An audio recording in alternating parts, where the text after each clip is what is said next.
ఈ వారం మన గెస్ట్ ఒడిశాలో తెలుగువాడి సత్తా చాటుతున్న పోలీస్ ఆఫీసర్.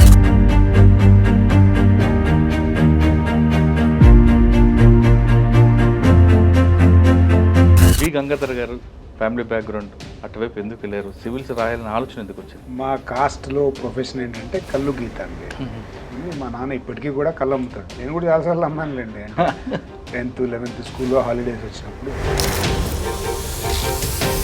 సార్ అంత కింద స్థాయి నుంచి వచ్చారు మీరు, ఐపీఎస్ సివిల్స్ రాని ఆలోచనలకు వచ్చింది. సొసైటీలో రెస్పెక్ట్ఫుల్గా బతకాలి అంటే మన దగ్గర ఒకటి నాలెడ్జ్ ఉండాలి, పవర్ ఉండాలి, అథారిటీ డబ్బు ఉండాలి. డబ్బు ఉండాలి. మనకి డబ్బు లేదు.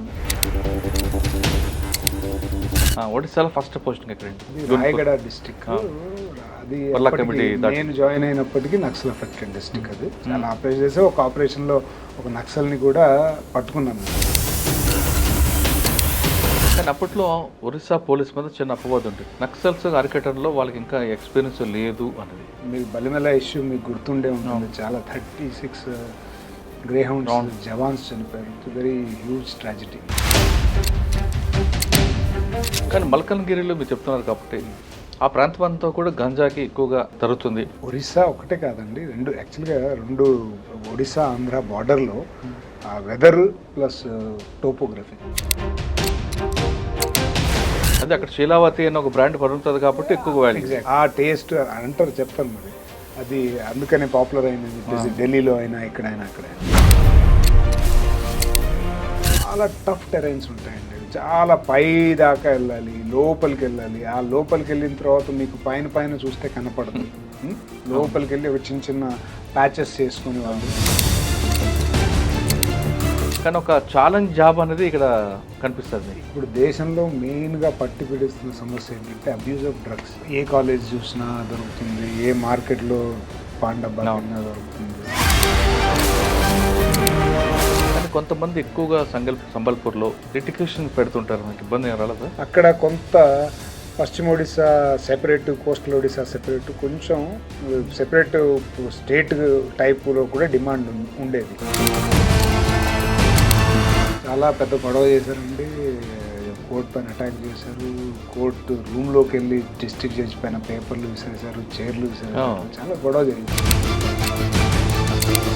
హనుమాన్ జయంతి టైంలో బైక్ ర్యాలీ చేసేటప్పుడు అండి, హిందూస్ అంతా కూడా ఒక మస్జిద్ ముందు నుంచి వాళ్ళు వెళ్ళాలి. మస్జిద్ పై నుంచి రాళ్ళు పడ్డారు.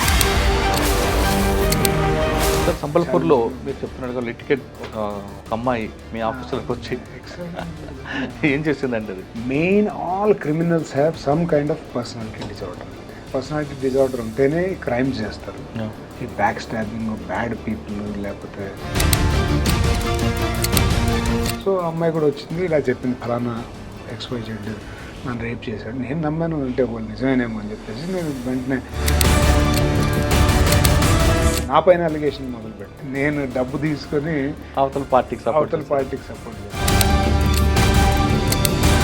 మిగతా స్టేట్లో కంపేర్ చేసుకుంటే ఒడిశాలో పోలీస్ పోస్టింగ్ అన్నీ కూడా కంప్లీట్ ప్యూర్లీ ఆఫీసర్ పోస్టింగ్లు ఉంటాయి.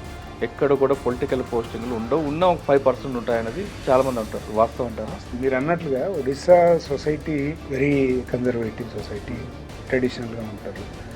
అక్కడ బాగా ఎడ్యుకేషన్ చదువుకునేవాళ్ళు, మేధావులు ఉంటారు.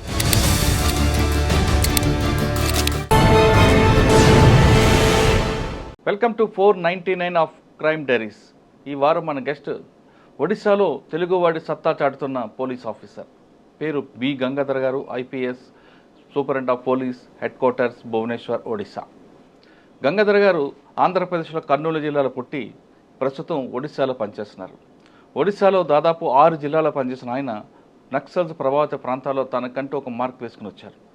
ప్రస్తుతం పోలీస్ హెడ్ క్వార్టర్స్లో పనిచేస్తున్న ఆయన police uniform by passion, by choice వేసుకున్న విషయంతో పాటు ఒడిశాలో క్రైమ్ రేట్ ఎలా ఉంటుంది, ఒడిశాలో క్రైమ్ రేటు ఎక్కువగా క్రైమ్ ఎగ్నిస్ట్ ఉమెన్ ఉన్న ప్రధాన కారణం ఏంటి, అదేవిధంగా నక్సల్స్ ప్రభావిత ప్రాంతాల్లో ఒడిశా వెనకబడి ఉన్న కారణం ఏంటి, ఈ 2 అంశాలతో పాటు ఒడిశా రాష్ట్రంలో పోలీసింగ్ అనేది చాలా స్వేచ్ఛగా పనిచేస్తుంటుంది. ఏ పోలీస్ అధికారులకు కూడా పొలిటికల్ అధికారులకి వాళ్ళకి తల ఒగ్గి పనిచేయాలనేది ఒక నానుడు ఉంది. దానికి ప్రధాన కారణం ఏంటి విషయాన్ని సార్ నడి తెలుసుకున్నాం. సార్ నమస్తే అండి. బి గంగాధర్ గారు, Vattula Gangadhar garu, IPS superintendent of police, headquarters Bhubaneswar. Sir, Orissa అనగానే ఒకప్పుడు నక్సల్ ప్రభావిత, ఇప్పుడిప్పుడు బాగా అది కంట్రోల్ అవుతుంది. కానీ ఒరిస్సా తీసుకుంటే మొత్తం భౌగోళిక పరిస్థితి తీసుకుంటే మంచిగా టూరిస్ట్ ప్లేస్ ఉంటుంది, రకరకాల చాలా విషయాల్లో తీసుకుంటే మనకు బాగుంటుంది. మంచి టూరిస్ట్ మన బన్నివాళ్ళు కానీ ఇంకొక చాలా ప్రాంతాలు తీసుకుంటాం. అదేవిధంగా మినరల్స్ ఎక్కువ కనిపిస్తాయి. కానీ ఎడ్యుకేటెడ్ కూడా అదే ఉంటారు. కానీ ఎక్కువ పబ్లిక్ కూడా ఆర్భాటాలకి, గోల్డ్కి దానికి పోకుండా చక్కగా చదువుకుంటూ దానికి ఎక్కువ ప్రాక్టీస్ ఉంటారు. అంటే వాళ్ళంతా సాంప్రదాయబద్ధంగా ఉన్న కల్చర్ కనిపిస్తుంటుంది ఒరిస్సాలో. అంత కల్చర్ అవుతున్న డెవలప్మెంట్లో ఈ మావోయిస్ట్ ప్రభావిత ప్రాంతాల్లో ఎందుకు ప్రభుత్వం ఇంకా పట్టు సాధించలేకపోతుంది? కొన్ని ప్రాంతాలు తీసుకుంటే మయూర్భంజ్ కానీ, కల్హండి కానీ, కొన్ని ప్రాంతాలు తీసుకుంటే కోరాపుట్ అటువంటి ప్రాంతాల్లో పర్టికులర్గా క్రైమ్ ఎగ్నిస్ట్ ఉమెన్ ప్రధానంగా పెరగడానికి కారణం ఏంటనుకోవచ్చు? మీకు ఇందాక క్వశ్చన్ చేసినట్లుగా పొలిటికల్ ఇంటర్ఫరెన్స్ ఎంత ఉంటుంది? ఆఫీసర్ పోస్టింగ్లు ఉంటాయా, పొలిటికల్ పోస్టింగ్లు ఉంటాయండి? మీరు అన్నది కరెక్టేనండి. ఒడిస్సాలో సరే, ఈ మూడు చెప్పే ముందు బి గంగాధర్ గారు ఫ్యామిలీ బ్యాక్గ్రౌండ్ అటువైపు ఎందుకు వెళ్ళారు? సివిల్స్ రాయాలని ఆలోచన ఎందుకు వచ్చింది? మాది కర్నూలు జిల్లా అండి. మా నాన్నగారు యాక్చువల్గా కర్నూలు జిల్లాలో మాది శ్రీశైలం లెఫ్ట్ కెనాల్ కింద ముంపు గ్రామం అండి. అవునా, ఓకే. అందుకని ఆ ముంపు గ్రామంలో ఊరు వదిలేసిన తర్వాత బేసికల్గా మా కాస్ట్లో ప్రొఫెషన్ ఏంటంటే కల్లు గీత అండి. అందుకని మా నాన్న వాళ్ళు, మా జేజ్ నాయన వాళ్ళంతా కూడా వ్యవసాయం చేసేవాళ్ళు బేసికల్గా. ముంపు అయిన తర్వాత వీళ్ళు కుల వృత్తిని తీసుకుని, మా నాన్న ఇప్పటికీ కూడా కళ్ళు అమ్ముతాడు, కల్లు గీత కార్మికుడు. ఇప్పుడు కూడా అమ్ముతాడు. అవునా? ఇప్పుడు కూడా. సో అంటే ఆ వృత్తిని ఆయన గౌరవిస్తున్నారు అంతే. అంతే, ఇప్పటికీ ఆయన అదే అమ్ముతాడండి. అసలు ఆయన గౌరవిస్తున్నారు, మీరు కూడా చెప్పుకుంటున్నారు గర్వంగా. అది గర్వమే ఉంది, ఉన్న విషయం అది. తప్పేం కాదండి, అది కుల వృత్తి అంతే. ఇప్పుడు కల్లు గీత కార్మికుడు ఆయనేం పెద్దగా చదువుకోలేదు, మా అమ్మ కూడా పెద్దగా చదువుకోలేదు. సో ఇప్పటికీ కళ్ళు దుకాణం ఉంది మాకు. కళ్ళు అంగడి అంటే సొంత అంగడి కాదు, he is working for somebody else. ఇంకా ఆయన్ని తీస్తుంటారా, అమ్ముతుంటారండి? అమ్ముతుంటారండి. తీస్తారు, అమ్ముతారు కూడా. తీస్తారు, అమ్ముతారు కూడా. తీస్తారు, అమ్ముతారు కూడా. ఓకే. ఇప్పుడు కూడా నేను కూడా చాలాసార్లు అమ్మానులేండి. అంటే 10th, 11th స్కూల్లో హాలిడేస్ వచ్చినప్పుడు నేను కూడా చాలా. సార్, అంత కింద సైన్స్ వచ్చాను మీరు, ఐపీఎస్ అంటే సివిల్స్ రాని ఆలోచన నాకు వచ్చిందండి. నేను నవోదయ విద్యాలయాల్లో చదువుకున్నానండి. మీకు అక్కడ ఫౌండేషన్. సో కొంచెం అక్కడ టీచర్స్ వాళ్ళంతా కూడా ఎంకరేజ్ చేసేవాళ్ళు, మనకి ఎక్కువ మంచి గోల్స్ ఉండాలని చెప్పేసి. సో అలాగే మన ఎన్వైరన్మెంట్ బాగా ఉంటే మనం కూడా అలాగే. అందుకని చిన్నప్పుడల్లా కూడా అనుకునేవాళ్ళం, మేము ఎప్పుడైనా చేస్తే ఐఏఎస్ అవ్వాలి, ఐపీఎస్ అవ్వాలి అని అనుకునేవాళ్ళం. నేను అనుకునేవాడిని, అట్లీస్ట్ అనుకునేవాడిని. కానీ ఎలా అవ్వాలో ఏంటో అప్పుడైతే తెలీదు. బయటకు వచ్చాక నేను కొంచెం నా గ్రాడ్యుయేషన్ కూడా కొంచెం అంత సాఫీగా జరగలేదు. +2 దాకా నవోదయలో చదివానండి. +2 నుంచి బయటకు వచ్చేసాక నేను నా గ్రాడ్యుయేషన్ కంప్లీట్ అవ్వడానికి నాకు ఒక 6 years పట్టింది. అంటే మధ్యలో 1 year, థ్యాంక్స్ అండి, ఓకే, ఒక 1 year సొంతంగా నేను ఎంసెట్కి ప్రిపేర్ అయ్యాను. బైపీసీ అండి. నేను డాక్టర్ అవ్వాలని, యాక్చువల్గా ఇనీషియల్ టార్గెట్ ఆబ్జెక్టివ్ ఏంటి, డాక్టర్ అవ్వాలని. చాలా ఎక్కువ అంబిషియస్గా ఉండేవాళ్ళం, డాక్టర్ అవ్వాలి అని చెప్పేసి. అది ఓన్గా ప్రిపేర్ అయ్యాము, రాసాము, అవ్వాల. తర్వాత నేను I have worked for in many places. అంటే ఇనీషియల్గా స్కూల్లో టీచర్గా పనిచేశాను చిన్నపిల్లలకి. అంటే +2 కదా అప్పుడు, చిన్నపిల్లలకి స్కూల్లో టీచర్గా పనిచేశాను. 7th, 8th వాళ్ళకి చెప్పాను. మామూలుగా స్కూల్లో, హైదరాబాద్ స్కూళ్ళలోనే హోమ్ ట్యూషన్స్ చెప్పాను. అలా ఒక 1 year పనిచేశాను. తర్వాత మళ్ళీ కాల్ సెంటర్లో పనిచేశాను, సేల్స్ మెన్గా పనిచేశాను. ఇట్లా రకరకాలుగా చేశాను. ఇదంతా చేసేసరికి నేను గ్రాడ్యుయేషన్ కంప్లీట్ అవ్వడానికి ఇలా 6 years పట్టింది బేసికల్గా. ఈ 6 years తర్వాత, అందుకని అప్పుడు ఎప్పుడో చిన్నప్పటి నుంచే ఉన్నిందండి ఆబ్జెక్టివ్, ఐఏఎస్ అవ్వాలి, ఐపీఎస్ అవ్వాలి. ఎందుకండి అది మర్చిపోయాం. ఎందుకు మీకు ఆ మైండ్లో ఎందుకు పడింది? ఒకటేనండి, సొసైటీలో రెస్పెక్ట్ఫుల్గా బతకాలి, ఏదైనా కంట్రిబ్యూట్ చేయాలి అంటే మన దగ్గర ఒకటి నాలెడ్జ్ ఉండాలి, పవర్ ఉండాలి, అథారిటీ ఉండాలి, డబ్బు ఉండాలి. మనకి డబ్బు లేదు, ఉన్నది నాలెడ్జ్, ఏదో చదువుకుంటామని నమ్మకం. చదువుకుంటే బెటర్ కదా, ఐఏఎస్, ఐపీఎస్ అయితే we can contribute to the society. ఇది ఒకటే నవోదయ మోటో కూడా. అది బేసికల్గా నవోదయ విద్యాలయ సమితి మోటో ఏంటంటేనండి, to create entrepreneurs, to create entrepreneurs, to provide employment to the society and to contribute to society. So ఇలాంటి మోటోతో ఆ స్కూల్ ఉంది కాబట్టి వాళ్ళ కరికులంలో కూడా అలాగే ఉంది కాబట్టి న్యాచురల్గానే ఆ టైప్ థింకింగ్ వచ్చింది. అలాగండి. అంటే 6 సంవత్సరాలు నేను ఇలా పనిచేస్తూ చదువుకోవటం వల్ల నాకు 6 years పట్టిందండి గ్రాడ్యుయేషన్. అంటే మొదట్లో నేను అసలు జాయిన్ అవ్వలేదు. తర్వాత నేను పనిచేస్తూ ఉండటం వల్ల ఎగ్జామ్ రాసేవాడిని కాదు. అంటే ఆఫీస్లో లేకపోతే స్కూల్లో కాలేజ్లో చాలా ఇఫ్స్ అండ్ బట్స్ ఉండేవి. ఒకసారి ఫీజు కట్టకపోయేది, లేకపోతే కట్టినా మర్చిపోవటం, ఇలాంటివి ఉండేవండి. చాలా సమస్యలు ఉండేది. సో ఇవన్నీ దాటుకొని కంప్లీట్ చేయడానికి 6 years పట్టింది. Towards the end of my graduation నేను కంప్లీట్ చేసే సమయానికి నేను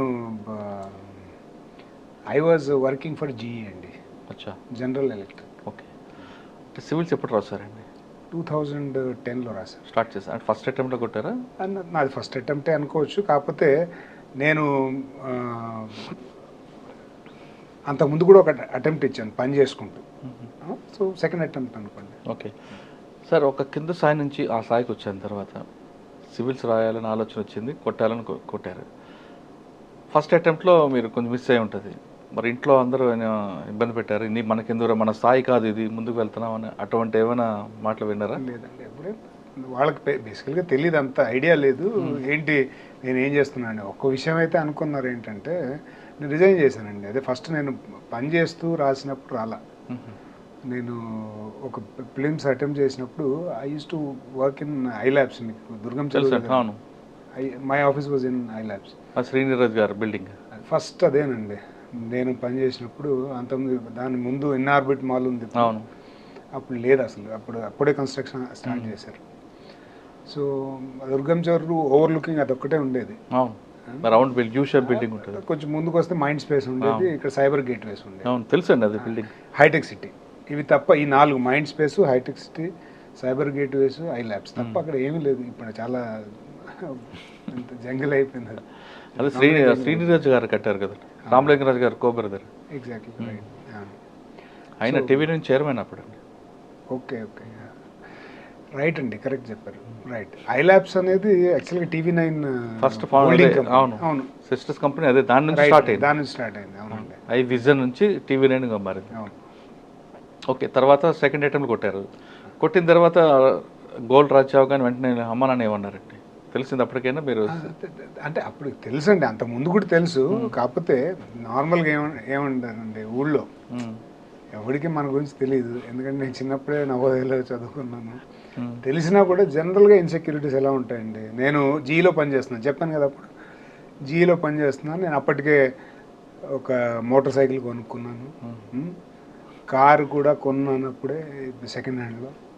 సో అప్పుడు అందరూ, నేను జాబ్ రిజైన్ చేసేటప్పుడు కొంచెం విమర్శలు వచ్చాయి నార్మల్గా, ఎక్కడైనా ఉండేటి. ఏంటి వీడు మంచి ఉద్యోగం వదిలేసి ఇలా చేస్తున్నది, తెలియదు కదండి వాళ్ళకి అసలు మనం ఏంటంటే. ఊర్లో ఎలా ఉండేదండి అప్పుడు? ఎకనామికల్గా మీరు కొంచెం పైకి వచ్చారు. అవునండి, సైకిల్ నుంచి మోటార్ సైకిల్ కార్ రాగానే మీ కమ్యూనిటీ వాళ్ళు కానీ ఊర్లో అందరూ ఏం కామెంట్ చేశారండి? కష్టపడి పైకి వచ్చాడు అన్నారా, లేదా ఇంకేమైనా కామెంట్ చేసుకొచ్చారా? ఏం కామెంట్ చేయలేదు, అంత పాజిటివ్గానే ఉన్నారు. ఓకే, నాకు బేసికల్గా ఊళ్ళతో పెద్ద ఇంటరాక్షన్ లేదు, కానీ ఎంత ఇంటరాక్షన్ ఉంటే అంతవరకు మాత్రం ఎవ్రీబడి వాజ్ ఓకే. ఓకే, తర్వాత అంటే NPA training, cadre allotment, Odisha అంతేనా? అంతే. ఒడిశాలో ఫస్ట్ పోస్టింగ్ ఎక్కడండి? ఫస్ట్ SDPO గునుపూర్ అండి, అది రాయగడ డిస్టిక్. అది నేను జాయిన్ అయినప్పటికీ నక్సల్ ఎఫెక్టెడ్ డిస్టిక్. అది నా సబ్ డివిజన్లోనే నక్సల్. సార్ ఫస్ట్ మీరు గుంటూరు SDPO. ఓకే, మీరు వెళ్ళగానే మెయిన్ ఛాలెంజ్ మీకు లాంగ్వేజ్ ప్రాబ్లం వచ్చి ఉంటుంది. ఓకే, అక్కడ నాగభూషణం పట్నాయక్ ఆయన అడ్డా, అది మీరు ఎదుర్కొన్న చేసిన ఆయన ఎలా మీరు ఫేస్ చేశారు అసలు? రాయగడ ఏరియాలో అండి. నేను రాయగడలో జాయిన్ అయ్యేటప్పటికి, గునుపూర్ సబ్ డివిజన్ SDPOగా జాయిన్ అయ్యేటప్పటికి అక్కడ ఆల్మోస్ట్ నక్సల్ సమస్య తగ్గుముఖం పట్టే. నాగావళి దళం ఒకటి ఉండేదండి అక్కడ. దళాలు ఉండేవి, మేము ఆపరేషన్స్ కూడా చేసాం, చాలా ఆపరేషన్ చేసాం. ఒక ఆపరేషన్లో ఒక నక్సల్ని కూడా పట్టుకున్నాం మేము. కాకపోతే అంతకుముందు ఉండే ఉధృతంగా లేదు నక్సల్స్, కానీ కారిడార్ లాగా వాడుకునేవాళ్ళు.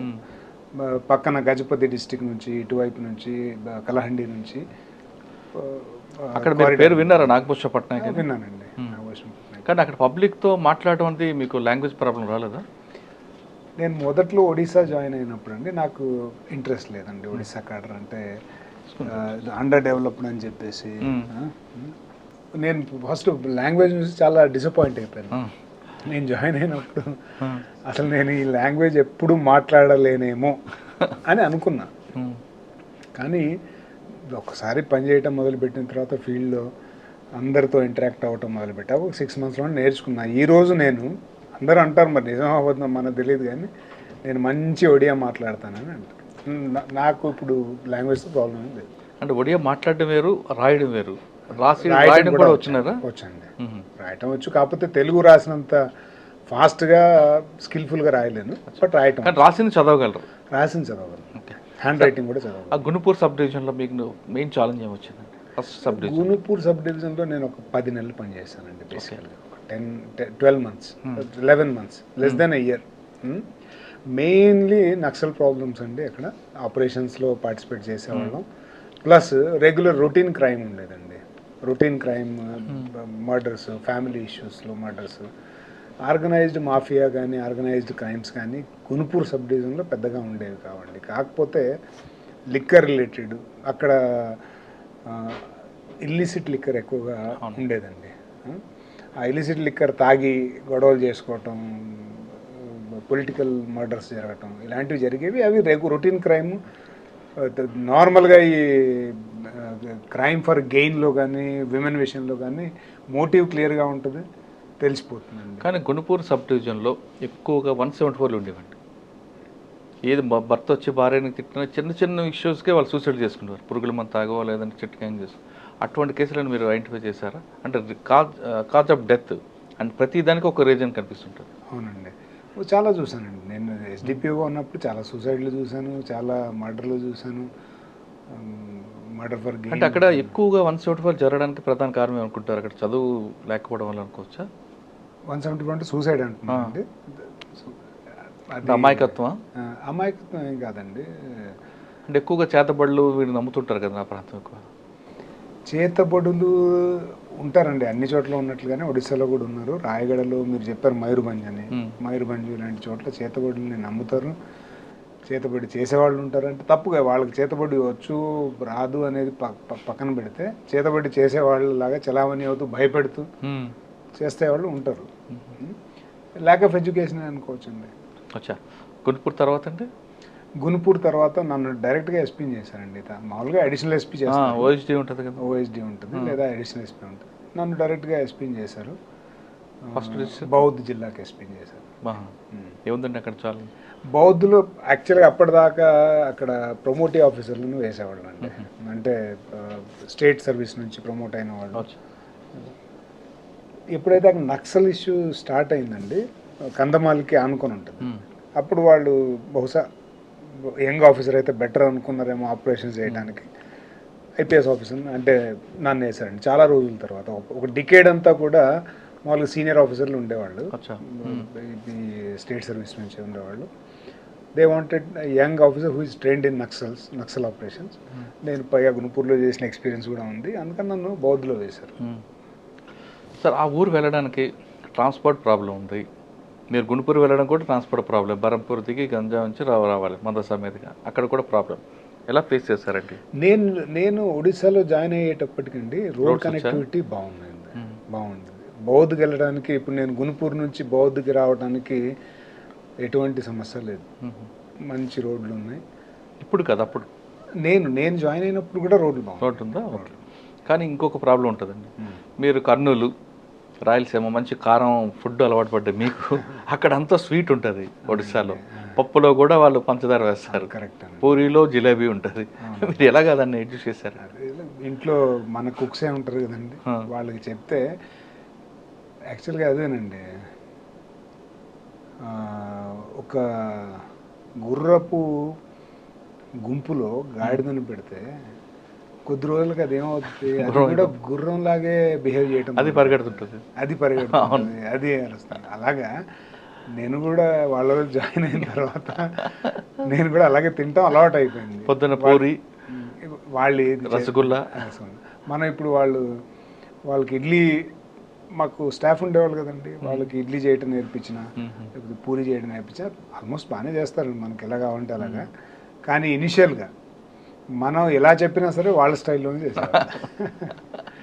అడ్జస్ట్ అయిపోయింది. అవును సార్. మీ ఫస్ట్ డిస్ట్రిక్ట్లో మీకు మెయిన్ ఛాలెంజ్ ఏంటి, దాన్ని ఎలా ఓవర్కమ్ చేశారు? మెయిన్ నక్సల్ ఇష్యూస్ అండి. నక్సల్ ఇష్యూస్ అది daily it was a very enjoyable job అండి బేసికల్గా. ఎందుకంటే సోర్సెస్ డెవలప్ చేసుకుంటారు మీరు. నేను పర్సనల్గా అందరూ ఆల్మోస్ట్ పర్సనల్గా వెళ్ళి సోర్సెస్ క్రియేషన్, సోర్సెస్ తోటి మాట్లాడటం, ఒక స్ట్రాటజీ దాన్ని డెవలప్ చేసుకోవటం, అది స్టెల్దీగా చేయాలి, కాన్ఫిడెన్షియల్గా చేయాలి. ఒకళ్ళు ఎక్స్పోజ్ అయిపోయారంటే వాళ్ళ లైఫ్కి థ్రెట్ ఉంటుంది. మనం ప్రొటెక్షన్ ప్రతిసారి ఇవ్వలేము.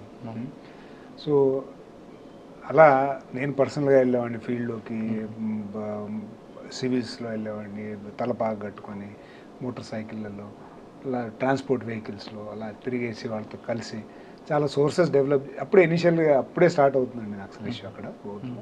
So actually I enjoyed a lot in my first district. ఉండేదంటే అక్కడ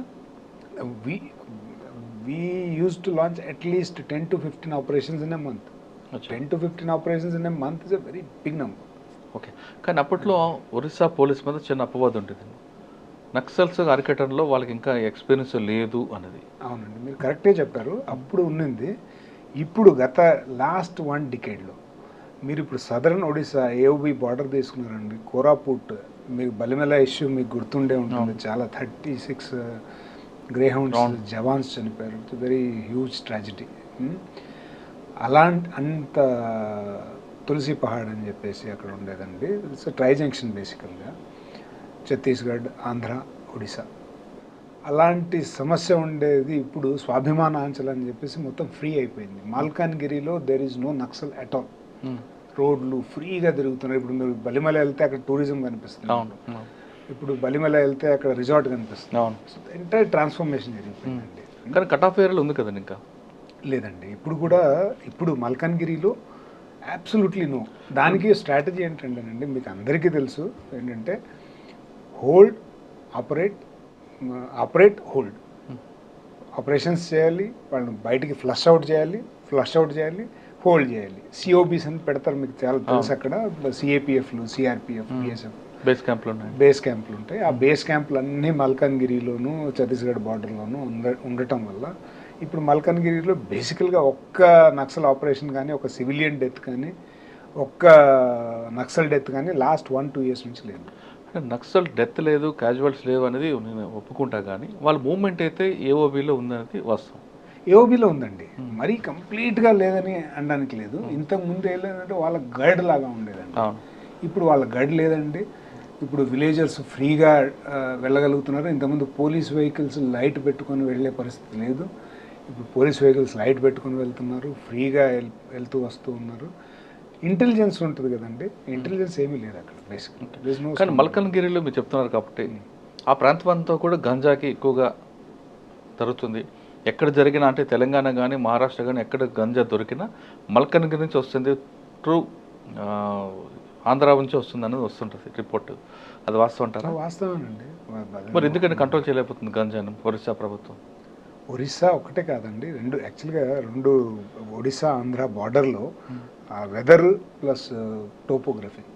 గాంజాకి మంచి Eastern Ghat hills, cold weather, water, ఈ 2 సోర్సెస్ కావాలి. అదే అక్కడ శీలావతి అని ఒక బ్రాండ్ పడుతుంది కాబట్టి ఎక్కువ వాల్యూ. ఎగ్జాక్ట్లీ ఆ టేస్ట్ అంటారు, చెప్తారు మరి. అది అందుకనే పాపులర్ అయిందని చెప్పేసి ఢిల్లీలో అయినా ఎక్కడైనా అక్కడైనా.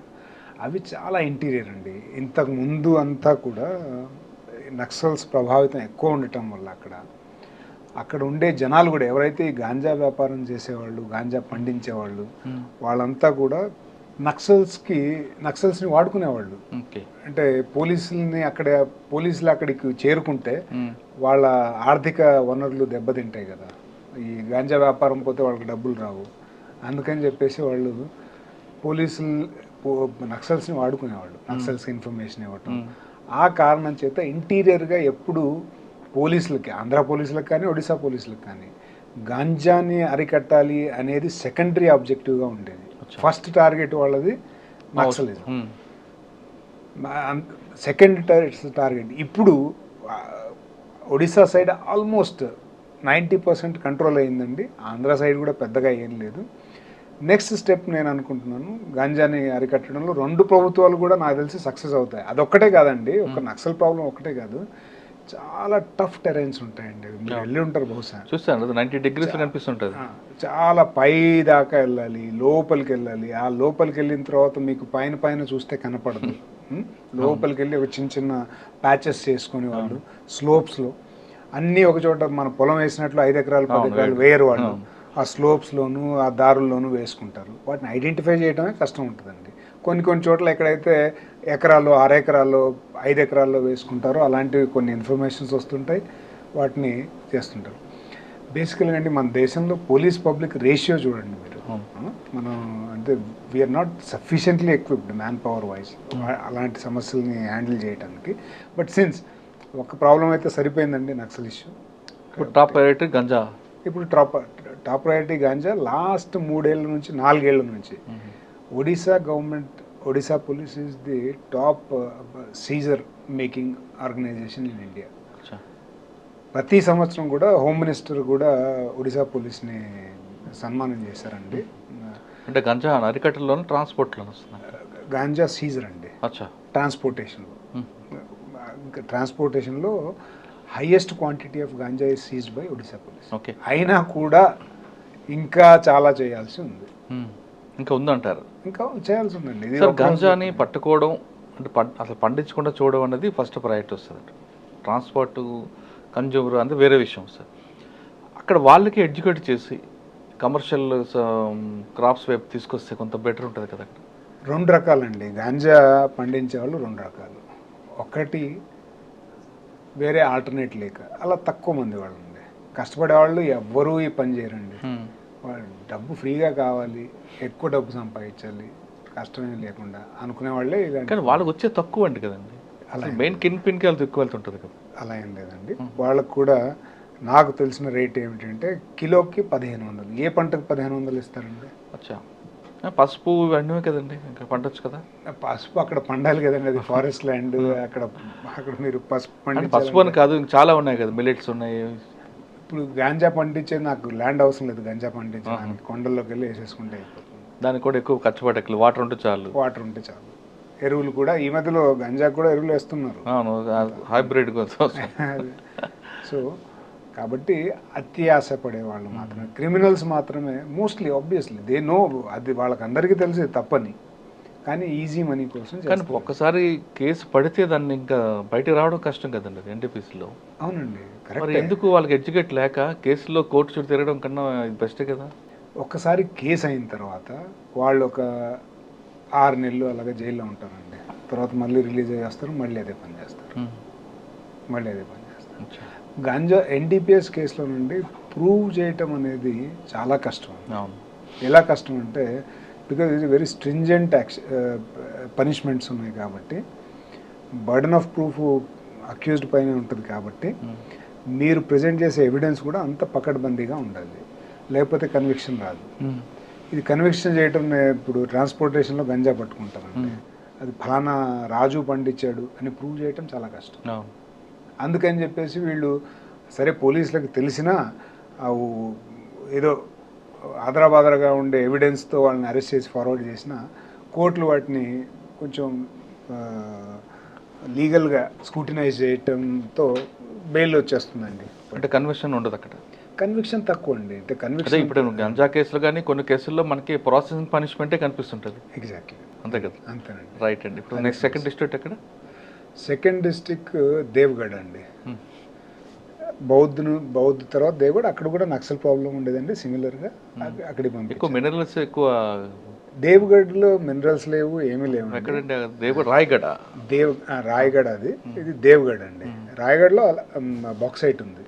బాక్సైట్. ఓకే, దేవ్గఢ్ ఏంటి సార్ మెయిన్ ఛాలెంజ్ ఏంటి? మెయిన్ ఛాలెంజ్ అక్కడ కూడా నక్సలేనండి. మేము ఇనీషియల్గా యంగ్ ఎస్పీస్ కాబట్టి నక్సల్ ఆపరేషన్స్ అవి చేసి. ఎవరండి ఎక్కువ దళం యాక్టివ్ ఉండేది అక్కడ? అక్కడ మాది కేకేబి అని ఒకటి ఉండేదండి బౌద్ధ్లో ఉన్నప్పుడు, కలహండి, కందమాల్, బౌద్ధ్, నాయగఢ్ డివిజన్. అక్కడ సంబల్పూర్, సుందర్గఢ్, దేవ్గఢ్ ఎస్ఎస్డి డివిజన్ అని మా ఏరియాలో ఎస్ఎస్డి డివిజన్. మీకు అదే చెప్తున్నాను, ఇప్పుడు ఎస్ఎస్డి డివిజన్ డిస్బాండన్ అయిపోయింది, వాషౌట్ అయిపోయింది. ఏఓబి కమిటీ లేదు ఒడిశాలో. కేకేబిఎన్ మాత్రమే ఇప్పుడు ఫంక్షన్లో ఉంది. ఇప్పుడు మీరు మయూర్భంజ్, రౌర్కెలా ఏరియాలో ఉండేదంతా డిస్బాండన్ అయిపోయింది. There is no team and no committee. అంటే అది మాకు ఎలా తెలుస్తుందంటే, మాకు ఎప్పుడైనా ఎన్కౌంటర్లు జరిగినప్పుడు వాళ్ళ సరెండర్ అయిన నక్సల్ ద్వారా, వాళ్ళ లిటరేచర్ ద్వారా, వాళ్ళ పుస్తకాల ద్వారా, వాళ్ళ యాక్టివిటీ ద్వారా, ఇంటెలిజెన్స్ ద్వారా మాకు తెలుస్తుంటుంది. ఇప్పుడు ఆ కమిటీస్ అన్ని డిస్బాండన్ చేశారు. వాళ్ళకి ఆర్డరే లేదు వాళ్ళకి. ఓకే. సో ఒడిశాలో ఇప్పుడు ఒకే ఒక 4 జిల్లాలకు పరిమితం అయిపోయింది. అది కూడా ఇప్పుడు రీసెంట్గా హోమ్ మినిస్టర్ అమిత్ షా గారు ఛత్తీస్గఢ్లో నక్సల్ ఎఫెక్టెడ్ డీజీలతో మీటింగ్ పెట్టారండి. సో మా డీజీ గారు కూడా అటెండ్ అయ్యారు. 26 లోపు we are very very positive, at least in Odisha. అది కంప్లీట్ డిస్ట్రిక్ట్లో 4 అంటే ఒకటి కంధమాల్, కలహండి, బౌద్ధ్, నయాగఢ్. ఈ 4 ఎఫెక్ట్ ఉంది అంతే, మిగతా అంతా ఇంకెక్కడా లేదండి. ఈ 4 జిల్లాల్లో కూడా నయాగఢ్లో జస్ట్ బార్డరింగ్లో ఉంది. Mainly Kalahandi, Kandhamal, okay, Boudh to some extent. ఎందుకంటే అక్కడ ఎక్కువ వాళ్ళకి పట్టు ఉండడం కారణం అనుకుంటారు. ఇప్పుడు మీకు దీన్ని మళ్ళీ హిస్టరీలో కొంచెం వెళ్ళాల్సి ఉంటుంది. మీకు సౌత్లో ఉందండి ఏంటి, రాయగడ, మల్కన్గిరి, కోరాపుట్. దానికి బార్డర్ వచ్చేసి ఛత్తీస్గఢ్, ఇటు వచ్చేసి విశాఖపట్నం. ఎక్కడైతే ఆంధ్రాలో ఇంటెన్సిఫై ఆపరేషన్స్ అయినాయో, మల్కన్గిరి, కోరాపుట్ ఏరియాలో పూర్తిగా విపరీతమైన బేస్ క్యాంపులు పెట్టేసి ఆపరేషన్స్ చేసేసరికి వీళ్ళ రూట్ కట్ ఆఫ్ అయిపోయింది సౌత్కి వెళ్ళడానికి. వీళ్ళు they had to move up. ఇది నార్త్కి వచ్చారు. నార్త్కి వచ్చారు కాబట్టి ఇది మహానది ఉంది ఒడిశాలో, మీకు తెలుసు. మహానదికి సౌత్, కోరాపుట్, మల్కన్గిరి, రాయగడకు నార్త్ అండి. ఈ మధ్యలో వచ్చి ఇప్పుడు ఇక్కడ సెటిల్ అయ్యారు. పుష్ వచ్చేసరికి ఇక్కడికి వచ్చారు. కానీ కొంతమంది central committee, state committee members కూడా బరంపూర్లో షెల్టర్ తీసుకుంటారని వాస్తవం అంటారా? ఉండొచ్చండి, డెఫినెట్గా. ఎవరైతే సెంట్రల్ కమిటీ మెంబర్స్ ఉంటారో వాళ్ళు అప్పుడప్పుడు అర్బన్ ఏరియాస్కి వస్తూ ఉండొచ్చు. సార్, మీ ప్రాంతంలో కాకూరు పండన్న ఎలియాస్ జగన్ ఆయన మూమెంట్ ఏంటంటే? ఐడియా లేదండి. నేను ఇప్పుడు నక్సల్ జిల్లా వదిలేసి 4 ఏళ్ళు 5 ఏళ్ళు అయింది. కానీ ఎక్కువగా ఒరిస్సాలో లీడ్ చేసిన తెలుగు పార్టీ ఉంటుందా? నేను కలహండిలో పనిచేసినప్పుడు నాకు పేర్లు అంత స్పష్టంగా గుర్తులేవు. సీసీ మెంబర్స్ 2 ఉండేవాళ్ళు అండి మా జిల్లాలో, తిరిగేవాళ్ళు. మేము చాలా టార్గెట్ చేసాము, ట్రేస్ చేయడానికి వర్కౌట్ అవ్వాలి. ఎవరండి? ఆయన పేరు గుర్తు రావట్లేదండి. ఓకే, ఇద్దరు తెలుగు వాళ్ళేనా? ఇద్దరు తెలుగు వాళ్ళే. చాలా ఓల్డ్ పేరు చదువు సీసీ. చాలా పేర్లు మీరు చెప్తే నాకు గుర్తొచ్చేస్తుంది. Very very important leaders. వాళ్ళు కలహండిలో షెల్టర్ తీసుకునేవాళ్ళు. ఓకే. సో తెలుగు వాళ్ళే. ఇప్పుడు మీ brain from Andhra, cadre from Chhattisgarh, money from Odisha. ఇది జనరల్గా నక్సల్స్ పార్టీలో. అక్కడ మీరు చూస్తున్న 4 జిల్లాలో ఎక్కువ ఎఫెక్ట్ ఉండదు. సెంట్రల్ కమిటీలో తెలుగు వాళ్ళు ఉన్నారు. మీరు చెప్తున్నట్లుగా లీడ్ చేసే వాళ్ళంతా ఒక కింద బరువులు మోసే వాళ్ళంతా కూడా ఒడిశా వాళ్ళు కనిపిస్తున్నారు. ఫండింగ్ కూడా అక్కడి నుంచి వస్తుంది. ఒడిశా వాళ్ళు ఫండింగ్ అండి, కాడర్లు ఎవరు లేరు. కదా. ఒడియా వాళ్ళు అక్కడ నక్సలైట్లు ఎవరు లేరు. ఛత్తీస్గఢ్ నుంచి కొద్దిగా, జార్ఖండ్ నుంచి. ఓకే. సో కొంచెం తెలంగాణ, ఆంధ్ర నుంచి కొంతమంది ఉన్నారు, చాలా తక్కువ. అదర్వైజ్ తెలుగు వారు లీడ్ చేస్తున్నారని వాళ్ళ మధ్యన విభేదాలు వచ్చాయంటే వాస్తవం అంటారా? అది నిజమేనండి. అది యాక్చువల్గా నిజం. ఒడియా వాళ్ళు ఇది 90s, late 90s, early 2000s చెప్తున్నానండి. అప్పుడు తెలుగు వాళ్ళ లీడర్షిప్ ఎక్కువ అయిపోయిందని చెప్పేసి మాకు మేమని వాళ్ళ డివిజన్, అది కూడా వాళ్ళ మూవ్మెంట్ కొంచెం వీకెన్ చేసింది. వాళ్ళ యూనిటీ దెబ్బతినేసి వాళ్ళు ఇండిపెండెంట్గా ఆపరేట్ చేయడం మొదలుపెట్టారు ఒడిశాలో. సో అలా చేయటం వల్ల వాళ్ళపైన వీళ్ళపైన వాళ్ళు గొడవపడి వాళ్ళని వీక్ చేయడానికి వీళ్ళని వీక్ చేయడానికి వాళ్ళు, అది పోలీసులకే హెల్ప్ అయిపోయింది. ఒడిశాలో ఎవరైతే విడిపోయి, ఆయన పేరు కూడా గుర్తు రావట్లేదండి, పాత్రను అరెస్ట్ చేశారు. ఇప్పుడు ఆయన జైల్లో ఉన్నాడు. చాలా కేసులు శిక్ష పడ్డది ఆయనకి. సో ఆయనతోటే ఒడియా కాడరు, ఒడియా నక్సలైట్లు అంతా కూడా క్లోజ్ అయిపోయారు. ఇంక ఇప్పుడు ఒడియా నక్సలైట్లు అసలు మావోయిస్ట్ మూవ్మెంట్లోనే లేరు. 90% పైగా ఛత్తీస్గఢ్ కాడర్, ఛత్తీస్గఢ్ నుంచి వచ్చిన వాళ్ళు ఆదివాసీలు, కొంతవరకు ఆంధ్ర తెలంగాణ నుంచి, కొంత ఒడిశా. ఆంధ్ర తెలంగాణ నుంచి కూడా స్టేట్ కమిటీ వరకు ఉండదు తప్ప కింద క్యాడర్లు కింద కాడర్లో చాలా తక్కువ, చాలా తక్కువ. ఇప్పుడు ఈ మధ్యలో కొంచెం ఈ తెలంగాణలో ఖమ్మంలో ఎన్కౌంటర్ జరిగాక తెలిసింది తెలుగు వాళ్ళు కూడా కాడర్ ఉన్నారు, అది కూడా నెగ్లిజిబుల్ అండి. సార్ సెకండ్ డిస్ట్రిక్ట్ అయ్యింది, థర్డ్ డిస్ట్రిక్ట్ నేను భద్రక్ వెళ్ళానండి. భద్రక్ కటక్ పక్కన భద్రక్. అవునండి. అక్కడ ఎలాగుంటుంది భద్రక్? మీ పక్కన వెస్ట్ బెంగాల్ బార్డర్, అదే కోస్టల్ డిస్ట్రిక్ట్ అండి, ఇండస్ట్రియల్గా బాగా డెవలప్డ్, అక్కడ politically very sensitive, communal issues ఎక్కువ అండి. ఓకే. భద్రక్లో నేను పోస్టింగ్ అవ్వటానికి జస్ట్ ఒక 10 days ముందు శ్రీరామనవమి రోజు హిందూ ముస్లిం రైట్స్ జరిగాయండి, చాలా సీరియస్గా జరిగాయి. ఒక 2-3 చనిపోయారు, చాలా షాప్స్ తగలబెట్టారు. అలాంటి పరిస్థితుల్లో నేను అక్కడికి వెళ్ళాను జిల్లాకి. అక్కడ చాలా టఫ్ అండి, పొలిటికల్గా చాలా సెన్సిటివ్, ఎందుకంటే అక్కడ చాలామంది ముస్లిం పాపులేషన్ ఉంటారు భద్రక్ టౌన్లో. ఆర్ఎస్ఎస్ ప్లస్ హిందూ ఆర్గనైజేషన్స్ కూడా స్ట్రాంగ్ ఉంటాయి, కౌ ప్రొటెక్షన్ మూవ్మెంట్ ఉంది అక్కడ. దీనివల్ల ఫ్రిక్షన్ ఉందండి, అక్కడ ఫ్రిక్షన్ ఉంది. మేము చాలా సింపుల్గా అండి, నేను భద్రక్లో జాయిన్ అయిన తర్వాత లా ఫాలో అయితే చాలు సొల్యూషన్ అని మా బాస్ చెప్పేవాళ్ళు. లీగల్ ఏదైనా కంప్లైంట్ వచ్చినప్పుడు what laws is be on the side of the law, rule of law కరెక్ట్గా ఉండాలి అంతే. లా లీగల్గా ఏది కరెక్ట్ అయితే అది చేస్తే ఎప్పుడు సమస్య రాలేదు. కాకపోతే బాగా టెన్షన్ ఉండేది, ఎప్పుడు చిన్న ఇష్యూ జరిగిన, మామూలుగా 2 పిల్లలు కొట్టుకుంటారు, ఒకడు ముస్లిం ఒకడు హిందూ అయితే కమ్యూనల్ సార్. అటువంటి సెన్సిటివ్ మ్యాటర్ ఎలా మీరు హ్యాండిల్ చేసేవారండి?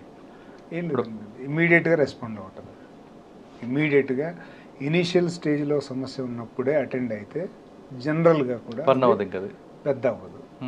కానీ ప్రతిసారి అలా జరగదు, ఒకసారి అనేక కారణాల వల్ల బిజీగా ఉండటం వల్ల అది ఇది. అంటే మీకు వేయడం వెనక కూడా ఉద్దేశం గవర్నమెంట్ వేరేగా అనిపిస్తుంది. మీరు ఒరియా కాదు, తెలుగు ఆఫీసర్, ఇంకా మీకు ఎటువంటి ఇష్యూస్ ఉండవు. అవునండి సార్. పక్కన మీకు భద్రక్తో బలాసు, తర్వాత మీకు వెస్ట్ బెంగాల్ ఖరగ్పూర్. అక్కడ నుంచి కొంతమంది క్రిమినల్స్ అయినా వస్తుంటారు ఇటు? వస్తుంటారండి. అవి ఇంటర్స్టేట్, ఎక్కడైనా ఇంటర్స్టేట్ ఇష్యూస్ ఉంటాయి, అక్కడ కూడా అలాగే ఉన్నాయి.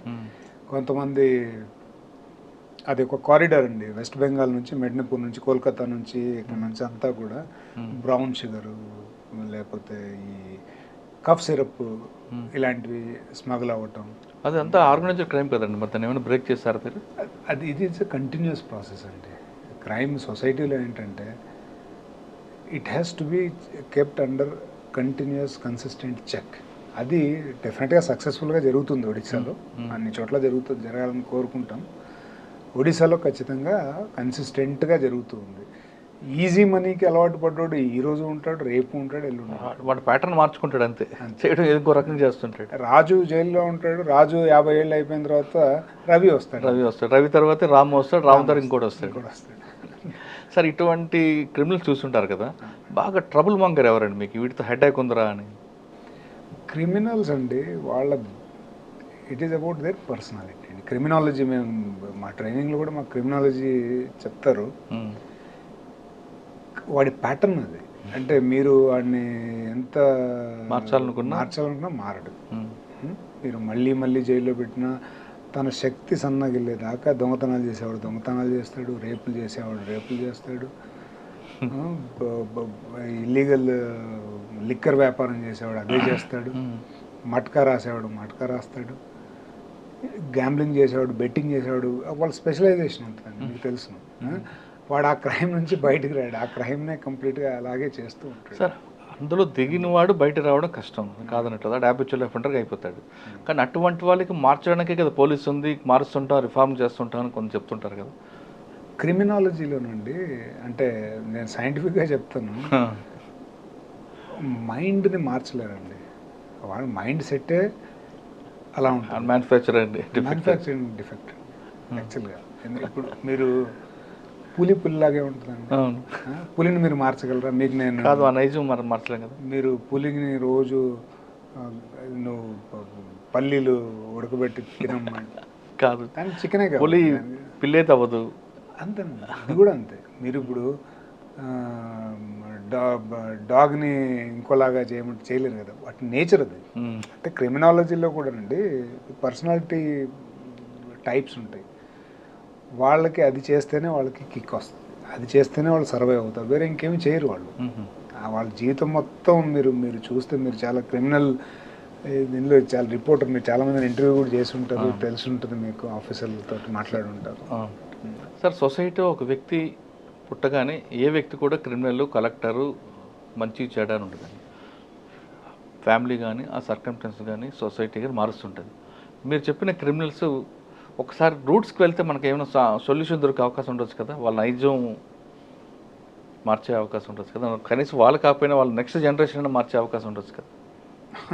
ఇందాక చెప్పిందే మళ్ళీ, పులి పాపం పుట్టంగానే అలా పుట్టేసిందండి, పుట్టంగానే అలా పుట్టేసింది. కానీ మనుషులు అలా కాదు, అందరూ అలాగ ఉంటారు కదండి. మంచివాడు కూడా చెడ్డవాడు అవుతాడు, చెడ్డవాడు కూడా మంచివాడు అవుతాడు కదా. చెడువాడు ఎప్పుడు మంచివాడు అవడండి. తప్పులు చేసేవాడు తెలుసుకొని మంచి పనులు చేయటం మొదలు పెట్టచ్చు. కానీ చెడ్డవాడు అనేవాడు అంటే వాడి మైండ్ సెట్ అలా ఉన్నప్పుడు మార్చడం చాలా కష్టం. మా సొసైటీ ఏం చేస్తుంది అంటేనండి, బేసిక్గా సోషల్ స్ట్రక్చర్స్లో గవర్నమెంట్స్ కానీ పోలీసులు కానీ వీళ్ళు ఏం చేస్తారంటే వాళ్ళు చేసే డ్యామేజ్ని మినిమైజ్ చేస్తారు. వాళ్ళని తీసుకెళ్ళి జైల్లో పెట్టి వాళ్ళని ఎక్స్పోజ్ చేస్తారు. జైల్లో పెట్టడం అంటే ఏంటండి, ఒకసారి దొంగ తెలియనంత వరకు ఫ్రీగా దొంగతనం చేసే అవకాశం ఉంటుంది. ఒకసారి పోలీసులు పట్టుకొని జైలుకి వెళ్ళిన తర్వాత అందరికీ తెలిసిపోద్ది వీడి దొంగ అని.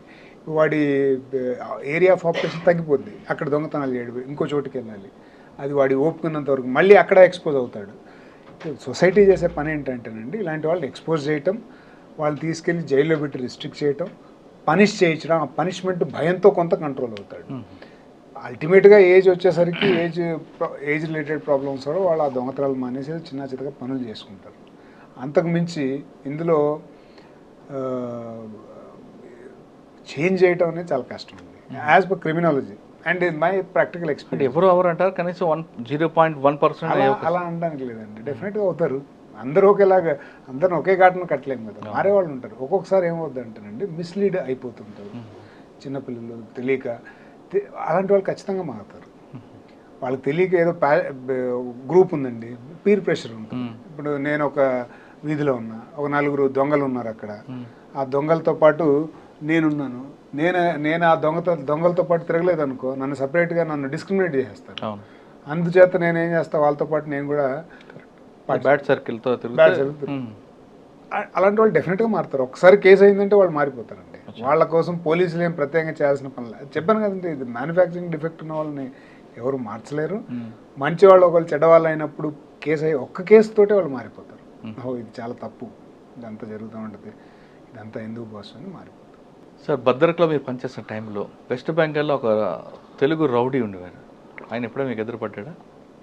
ఖరగ్పూర్లో ఆయన యాటిట్యూడ్ అంతా కూడా డిఫరెంట్గా ఉంటుంది. ఆయన వర్క్ అంతా కూడా భద్రక్, బాలాసూర్, చీనీ అనే విలేజ్, ఈ వాటర్ అంతా నడుస్తుంటుంది. ఆయన పేరేంటండి? రాంబాబు. ఐడియా లేదండి. Right sir. భద్రక్ తర్వాత అండి, అంటే భద్రకి మీకు గవర్నమెంట్ ఆ ఇష్యూని షార్ట్అవుట్ చేయడం పంపించింది. ఓకే, ఆ ప్రాబ్లమ్ సాల్వ్ చేసి వచ్చారు మీరు. అది అయిపోయిందండి అక్కడ. కమ్యూనల్ ఇప్పటికీ కమ్యూనల్ డిస్ట్రిక్ట్స్ ఎప్పుడు కమ్యూనల్ సమస్యలు ఉంటాయి. మనం ఏం పెద్ద హీరో కాదు, మన వెళ్ళ సమస్య ఉంటుంది. అప్పటికీ మనం చేసింది మనం చేసాం. ఇప్పుడు కూడా అది ఇంకో రకంగా వస్తుందేమో. ఇప్పుడు కూడా ఇది స్టిల్ ఇట్ ఈస్ సెన్సిటివ్ అండి. రీసెంట్గా కూడా ఒక చిన్న ఇష్యూ అయింది. So it is a continuous process. అందుకే మనం ఏదో చేస్తామని ఏం లేదు కానీ, మనం చేస్తామని కాదు, తర్వాత మనం వచ్చిన తర్వాత మారిపోయిన తర్వాత ఆగిపోతాం కూడా కాదు, ఆగిపోతామని కాదు. మనకి మెడల్స్ వస్తాయి కానీ సమస్యలు అలాగే. ఇప్పుడు 50 ఏళ్ల నుంచి విశాఖపట్నంలోను, మాల్కనగిరిలోను ఎస్పీలు, కలెక్టర్లు, ఎన్నో గవర్నమెంట్లు వచ్చాయి, కానీ గంజా పోలేదు కదా. ఇది తగ్గుతుంది అంతే, అది క్రమేపీ తగ్గుతుంది. తగ్గటం కూడా నేనైతే ఒప్పుకోనండి.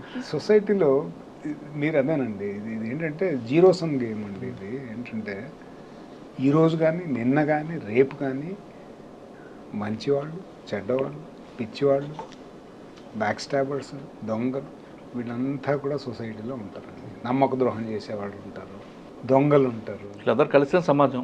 వీళ్ళందరూ ఎప్పుడూ ఉంటారు. మా కాలంలో బాగుంది, ఈ కాలంలో బాగుంది అనడానికి ఏమీ లేదు. ఇది సైకాలజీ, క్రిమినాలజీ వెళ్తేనండి మనకి క్లియర్గా అర్థం అవుద్ది, అంటే క్లారిటీ వస్తుంది. ఎప్పుడు చెడ్డవాళ్ళు ఉంటారు, మంచివాళ్ళు ఉంటారు. మనం చేయాల్సిన పని ఏమిటంటే కాన్షియస్గా ఉండాలి, అవేర్గా ఉండాలి, డిసిప్లిన్డ్గా ఉండాలి, ధార్మికంగా ఉంటే కొంచెం మనకి అంటే మనకి ప్రజెన్స్ ఆఫ్ మైండ్ కరెక్ట్ ఉండాలి. అప్పుడు మనం చెడు వ్యక్తుల నుంచి కానీ చెడు సర్కమ్స్టెన్స్ నుంచి కానీ ప్రభావం లేకుండా ఉండగలం. ఓకే సార్, భద్రక తర్వాత కలహండి అండి. Affected area, most affected area. భద్రకలో నేను ఎస్పీగా చేస్తున్నప్పుడే. సార్ మీరు ఇందాక 4 జిల్లాలు చెప్పారు, అవునండి, కానీ ఇక్కడ నారాయణపూర్ నుండి ఉంటుంది ఛత్తీస్గఢ్లో.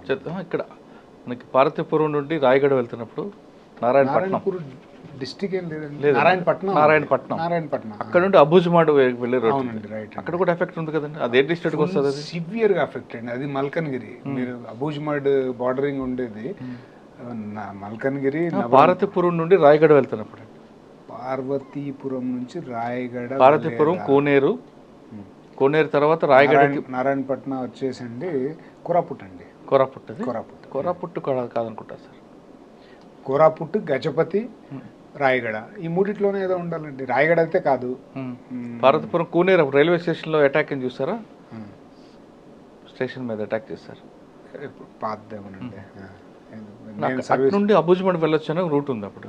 ఆ ఏరియా కూడా బాగానే. Abujhmarh is capital of Maoist party. ఇప్పుడు దానిపైన గవర్నమెంట్ ఆఫ్ ఇండియా ఫోకస్ చేసింది. అవును, అక్కడ ఏదో యుద్ధ ట్యాంకులది పెడుతున్నారు కదా బేసెస్. రీసెంట్గా రివ్యూ, ఆర్మీ బేస్ పెడతారా? వీఆర్ వెరీ పాజిటివ్ అండి. అబూజ్మడ్లో కూడా ఇప్పుడు ఛత్తీస్గఢ్లో రీసెంట్గా చాలా రిపీటెడ్గా సక్సెస్ఫుల్ ఆపరేషన్స్ జరుగుతున్నాయి. So Naxals will be past history very soon. Government of India చాలా ఫోకస్ చేసింది. ఒడిశా ఆల్రెడీ ఆల్మోస్ట్ నాశనం చేసేసారు నక్సల్ నెట్వర్క్ని. ఆంధ్రాలో తక్కువే, కేవలం ఏఓబిలో కొంచెం ఉంది. తెలంగాణలో ఈ మధ్యలో కొంచెం భద్రాచలం, ఛత్తీస్గఢ్ పాటు. సార్ మీరు నక్సల్స్ జిల్లాలో పనిచేస్తారు కాబట్టి ఆ ఇష్యూని మీరు సోషియో ఎకనామిక్ ప్రాబ్లంగా చూస్తారా, లా అండ్ ఆర్డర్ ఇష్యూగా చూస్తారా? రెండు అండి, లా అండ్ ఆర్డర్ కూడా, సోషియో ఎకనామిక్ కూడా అండి. సోషియో ఎకనామిక్ ఎందుకంటేనండి డిస్పారిటీస్ ఉన్నాయి.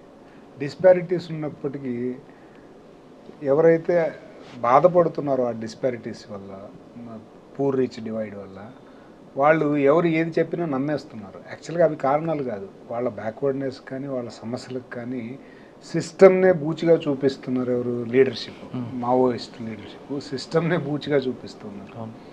వాళ్ళకి ఎడ్యుకేషన్ లేకపోవటం వల్ల, వాళ్ళకి తెలియకపోవటం వల్ల దాన్ని నమ్మేస్తున్నారు. సో దాన్ని సోషియో ఎకనామిక్ అనుకోవచ్చు, ఎందుకంటే ఈ డిస్పారిటీస్ ఉన్నాయి కాబట్టి వాళ్ళు ఎక్స్ప్లాయిట్ చేస్తున్నారు. వాళ్ళు ఎక్స్ప్లాయిటర్స్, వీళ్ళు ఎక్స్ప్లాయిటెడ్. దోచుకునే వాళ్ళు, దోచబడిన వాళ్ళు ఉన్నారు కాబట్టే ఈ సమస్య ఉంది అని చెప్పొచ్చు. కానీ యాక్చువల్ కారణం అది కాదు. Okay, lack of education. ఇంకోటి, ఇది law and order, pure law and order ఎందుకంటేనండి దే హ్యావ్ నో రూల్స్. వాళ్ళకి పర్సనల్గా ఏదైతే అది అక్కడ ఇన్ఫార్మర్ పేరు మీద చంపేయటం, అక్కడ డెవలప్మెంట్ వర్క్ని ఆపటం, వాళ్ళ పార్టీ ఫండింగ్ సోర్సెస్ కోసం డెవలప్మెంట్ యాక్టివిటీస్ స్టాల్ చేయటం, ఇవన్నీ లా అండ్ ఆర్డర్ ఇష్యూగా చూసుకోవచ్చు. రెండు అని చెప్పచ్చు.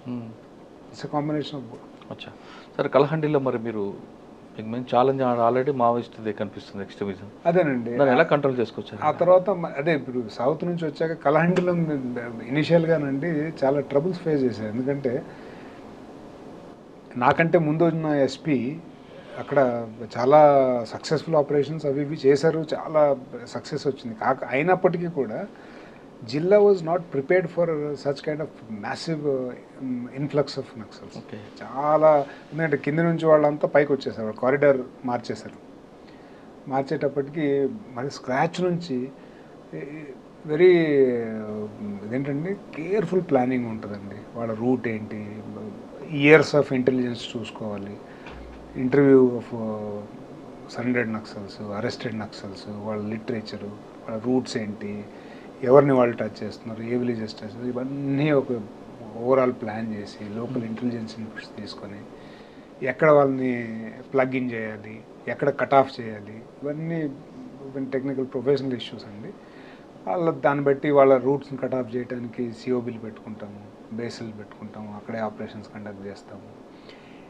ఇవన్నీ డైనమిక్. మనం ఇక్కడ బేస్ పెట్టి ఇక్కడ ఆపరేషన్ చేస్తే వాళ్ళు రూట్ మార్చేసి అటు వెళ్ళిపోతాం. So you have to be active every day.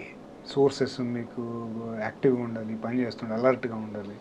మళ్ళీ రూట్ మార్చిన వెంటనే మళ్ళీ again you have to change your strategy plan. ఇవన్నీ చేస్తారండి పోలీసులకి. ఇది రొటీన్ వర్కే. ట్రైన్డ్ అలర్ట్గా ఉండాలి. సో కానీ కలహండిలో ఏమైనా ఇప్పుడు వాళ్ళ అప్పర్ హ్యాండ్ అయిందా? కలహండిలోనండి మీరు మీ పీరియడ్లో? నా పీరియడ్లో చాలా pressure from both government side also, from public side also. We face lot of, particular as an SP చాలా ప్రెషర్ ఇనీషియల్గా ఫేస్ చేసామండి. క్రిటిసిజం ఇన్ మీడియా, అంటే కాంట్రాక్టర్ని బెదిరించి పైసలు తీసుకున్నాడని న్యూస్ వచ్చేవి. అక్కడ జేసీబీలని తగలబెట్టేవాళ్ళు. ఇవన్నీ జరిగేటప్పటికి అంతా కూడా చాలా ప్రెషర్ ఉండేది పోలీసుల పైన. పోలీసులు ఫెయిల్యూర్, ఏం చేయట్లేదు అని చెప్పేసి. సో అల్టిమేట్గా slowly we have taken upper hand over Naxals. చాలా సక్సెస్ఫుల్ ఎన్కౌంటర్స్ జరిగాయండి. ఎన్ని ఉంటాయండి అరౌండ్ నా పీరియడ్లో నేను 2.5 years ఉన్నానండి. సక్సెస్ఫుల్ అని అంటే కిల్లింగ్ ఎక్కడైతే ఉందో 4 జరిగాయండి. 4 జరిగాయి. ఒక దాంట్లో 5 మంది చనిపోయారు, ఒక దాంట్లో 1 చనిపోయారు. అంటే real exchange of fire. Real exchange of fire. ఇందులో ఏమి బంపింగ్ లేదు, ఏం లేదండి. ట్రూత్ఫుల్గా పక్కా టెక్నాలజీ వాడాం మేము. ఇంటెలిజెన్స్. సార్ మీరు పనిచేసిన ఆ జిల్లాలో ఏరియా డామినేషన్ మీరు తీసుకున్న ప్లాన్ ఏంటంటే? చెప్పాను కదండి ఇందాకే, it depends on lots of intelligence. వాళ్ళ మూమెంట్ ఎక్కడుంది, టెక్నికల్ ఇన్పుట్ ఉంటుంది, ఫీల్డ్ ఇన్పుట్ ఉంటుంది, వాళ్ళ ఏరియా ఎక్కడ మూవ్ చేస్తున్నారు. ఇప్పుడు ఫలానా అక్కడి నుంచి ఇక్కడికి వెళ్ళాలి, వాళ్ళు మూవ్మెంట్ చేయాలి. మనకి అక్కడ నుంచి ఇక్కడికి వెళ్ళడానికి ఎన్ని పాసిబుల్ రూట్స్ ఉన్నాయి, ఎక్కడైనా రోడ్ క్రాస్ చేయాలా, ఎక్కడైనా నాలాలు క్రాస్ చేయాలా, ఎక్కడైనా నది క్రాస్ చేయాలా. క్రాస్ చేయాలంటే ఇక్కడ తప్పకుండా ఈ ఏరియా క్రాస్ చేయాలి. సో ఇక్కడ అలర్ట్గా ఉండాలి. ఇలాంటి ఇష్యూస్ పైన అనలైజ్ చేసి ఆపరేషన్స్ ప్లాన్ చేసుకోవటానికి. మీ ఆ డిస్ట్రిక్ట్లో సరెండర్స్ ఎంతమంది ఉంటారండి? నేను పనిచేసేటప్పుడు అండి, నేను పనిచేసినప్పుడు 3 సరెండర్ అయ్యారు. పెద్ద క్యాడర్ అండి? పెద్ద క్యాడర్ అంటే DCM. Okay. Divisional committee member is big cadre. అచ్చా. కలహండి తర్వాత అండి? కలహండి తర్వాత నేను సంబల్పూర్ వెళ్ళాను. ఓకే సార్, కలహండి వరకు మనం మాట్లాడదాం ఒకసారి. మీరు చెప్తున్నారు అప్పుడు ఎక్కువ మైండ్ వర్క్ ఉండేది, రెగ్యులర్గా రొటీన్గా పనిచేస్తామని. అంటే మీలాంటి ఆఫీసర్లకి ఆ ఎస్టివిజన్ వర్క్ అనేది ఒక ప్యాషన్గా తీసుకొని పనిచేశారు. ఇప్పుడు క్రమేపీ 2026లో ఆ ప్రాబ్లం సాల్వ్ అయింది అనుకోండి, పోలీస్ ఆఫీసర్కి ఏం పని ఉంటుందండి? ఇంకా చాలా పని ఉందండి. పోలీస్ అంటే రెగ్యులర్ పనులు వేరు, మైండ్ వర్క్తో చేసేది, హ్యూమన్ ఇంటెలిజెన్స్ డెవలప్ చేసేది ఏముంటుందండి? మీ ఇందాక అనుకున్నట్లండి, సొసైటీ ఇప్పుడు కాకుండా 100 ఏళ్ల తర్వాత కూడా ఒకేలాగే ఉంటుంది. సమస్య అది నక్సలిజం లాగా వస్తుందా, ఇంకోలాగా వస్తుందా అనేదే తప్ప సమస్యలు డెఫినెట్గా ఉంటాయి. అందులో కొంతమంది సమస్య ఇంకో రకంగా రావచ్చు, నేను కాదనట్లేదు, కానీ ఒక ఛాలెంజ్ జాబ్ అనేది ఇక్కడ కనిపిస్తుంది మీకు. ఇది ఇప్పుడు మన గాంజా ఉందండి, డ్రగ్స్ చెప్తున్నాను. ఒడిశాలోనే కాదు, ఒడిశాలో ఇంకా కొంచెం తక్కువ. ఇప్పుడు దేశంలో మెయిన్గా పట్టి పీడిస్తున్న సమస్య ఏంటంటే abuse of drugs. A college చూసినా దొరుకుతుంది, ఏ మార్కెట్లో పాండబ్బా వెళ్ళినా దొరుకుతుంది. ర్యాంపెంట్గా వాడటం మొదలుపెట్టారు. ఎప్పుడైతే సొసైటీలో ఈ డ్రగ్స్ యూజ్ మొదలవుతుందో మన మైండ్ పనిచేయటం ఆగిపోతుందండి. సో వాళ్ళు తప్పుదారి పట్టేస్తారు. Society they will resort to crime. Young ఏజ్లో దానికి బానిస అయిపోయిన తర్వాత, అడిక్ట్ అయిపోయిన తర్వాత దే వాంట్ మోర్. దానికి క్రైమ్ చేయాల్సి వస్తుంది, ఇంకోటి ఏదైనా చేయాల్సి వస్తుంది. సో అలాంటి సమస్య ఇవి. These are very bigger issues. వీటికి కూడా పోలీస్ బ్రెయిన్ వాడాల్సి ఉంటుంది, చాలా ఛాలెంజింగ్గా తీసుకోవాల్సి ఉంటుంది. ఇంకా you have to use more brain. కానీ ఇప్పుడు టెక్నాలజీ సపోర్ట్ ఎక్కువ ఉంది కదండి. ఎంత టెక్నాలజీ సపోర్ట్ ఉన్నా కూడా ఇప్పుడు నడుస్తూనే ఉన్నాయి కదండి. సంబల్పూర్లో ఛాలెంజ్ ఏముందంటే హెచ్ఎండి ఉంది. సంబల్పూర్లో బేసికల్గా అంటే politically very sensitive and industrial district అండి. బిగ్ ఇండస్ట్రీస్ ఉన్నాయి అక్కడ. Largest steel plant in Asia Aditya Birla అక్కడే ఉంది, వేదాంత ప్లాంట్ అక్కడే ఉంది, ఇంకా చిన్న చితక చాలా ఉన్నాయి. So coal transportation, industrial disputes ఎక్కువ అండి. Industrial disputes. కానీ కొంతమంది ఎక్కువగా సంబల్పూర్లో లిటిగేషన్ పెడుతుంటారు, మనకి ఇబ్బంది ఏం రాలేదా? అచ్చా, మీకు చాలా సమాచారం ఉందండి. లిటిగేషన్ పాజిటివ్గా తీసుకుంటే మంచిదండి. ఎందుకంటే లిటిగేషన్ పెడుతున్నారంటే they are aware, they know law. అవును. కొంతవరకు ఇబ్బంది అయినప్పటికీ పోలీసులకి హెడేక్ ఎక్కువ ఉంటుంది కదా. ఇబ్బంది ఏంటి, పిటిషన్లు వేస్తూ ఉంటారు, అవి వేస్తూ ఉంటారు. వాటిని మనం లీగల్లీ ఫేస్ చేసేట పెద్ద సమస్య ఏం కాదు. System will take care of it. Litigation ఎక్కువ అండి. ఓకే, మరి దాన్ని ఎలా షార్ట్ అవుట్ చేశారండి? ఏం షార్ట్ అవుట్ ఏం లేదండి. It is continuous headache. Problem ఏంటంటే లిటిగేషన్ ఎప్పుడు ప్రాబ్లం అనిపిస్తుంది మనకంటే, మీరు గుడ్ ఫెయిత్లో పనిచేసినా మీ పైన కంప్లైంట్స్ వేయటం, మీ యాక్షన్ని తప్పు పట్టడం, సుప్రీంకోర్టుకి వెళ్ళటం, హైకోర్టుకి వెళ్ళటం, పోలీసులు కొట్టారని చెప్పటం, లేకపోతే సిఆర్పిసి ఫాలో అవ్వలేదని చెప్పటం, ఇవన్నీ లీగల్గా కరెక్ట్గా ఉన్నప్పుడు డెఫినెట్గా you can defend yourself. It's not a big deal. సంబల్పూర్లో మీ అచీవ్మెంట్ ఏముందండి? సంబల్పూర్లోనండి, నేను సంబల్పూర్ ఇస్ యాక్చువల్లీ చాలా లెర్నింగ్ కర్వ్ అండి. నాకు సంబల్పూర్ చాలా చిన్న చిన్న మిస్టేక్స్ జరిగాయి, చాలా మంచి సక్సెస్ఫుల్గా జరిగాయి. నేను ఉన్నప్పుడు 2 మేజర్ ఇన్సిడెంట్స్ జరిగాయండి. ఒకటి, Sambalpur is big town and heart of western Odisha అని చెప్తానండి. వెస్టర్న్ ఒడిశా, పశ్చిమ ఒడిశా. అక్కడ కొంత పశ్చిమ Odisha separate, coastal Odisha separate, కొంచెం సెపరేట్ స్టేట్ టైపులో కూడా డిమాండ్ ఉండేది ముందుట. అయితే వాళ్ళు ఏంటంటే హైకోర్టు, సెపరేట్ హైకోర్టు కావాలి సంబల్పూర్లో అని ఎప్పటి నుంచో 50 ఏళ్ళ నుంచి డిమాండ్ ఉందండి వాళ్ళకి. కాకపోతే యాజ్ ఎ పాలసీ మ్యాటర్ ఇప్పటికి గవర్నమెంట్ ఆఫ్ ఇండియా డిసైడ్ చేయట్లేదు. ఎందుకంటే సంబల్పూర్లో ఇచ్చేసారంటే మళ్ళీ కర్నూలులో అడుగేస్తారు, వేస్తారు, ఇంకో చోట అడుగుతారు. దేశంలో చాలా చోట్ల డిమాండ్లు ఉన్నాయి. కూడా అడుగుతుంది కదండి. అందుకని వాళ్ళకి ఒకవేళ జెన్యున్ గ్రౌండ్ ఉన్నా సరే ప్రస్తుతానికి దాన్ని పరిశీలనలో ఉంది. బేసికల్గా they are examining the matter, under examination. So ఒకసారి వీళ్ళంతా ఒక 1 month ఆల్మోస్ట్ స్ట్రైక్ చేశారు, కోర్టుని స్టాల్ చేశారు. సో వీళ్ళు ప్లెయింటిఫ్స్ వీళ్ళంతా కోర్టుకు వెళ్ళారు, సుప్రీంకోర్టుకి వెళ్ళారు. మమ్మల్ని పని చేసుకునే వాట్ల మా కేసులు డెఫినెట్గా పబ్లిక్ ఇన్కన్వీనియన్స్ ఉంటుందండి. కోర్టులు బంద్ అయ్యాయంటే చాలా ఇన్కన్వీనియన్స్ మీకు తెలుసు. సో కోర్టు ఆర్డర్ చేసిన సుప్రీంకోర్టు,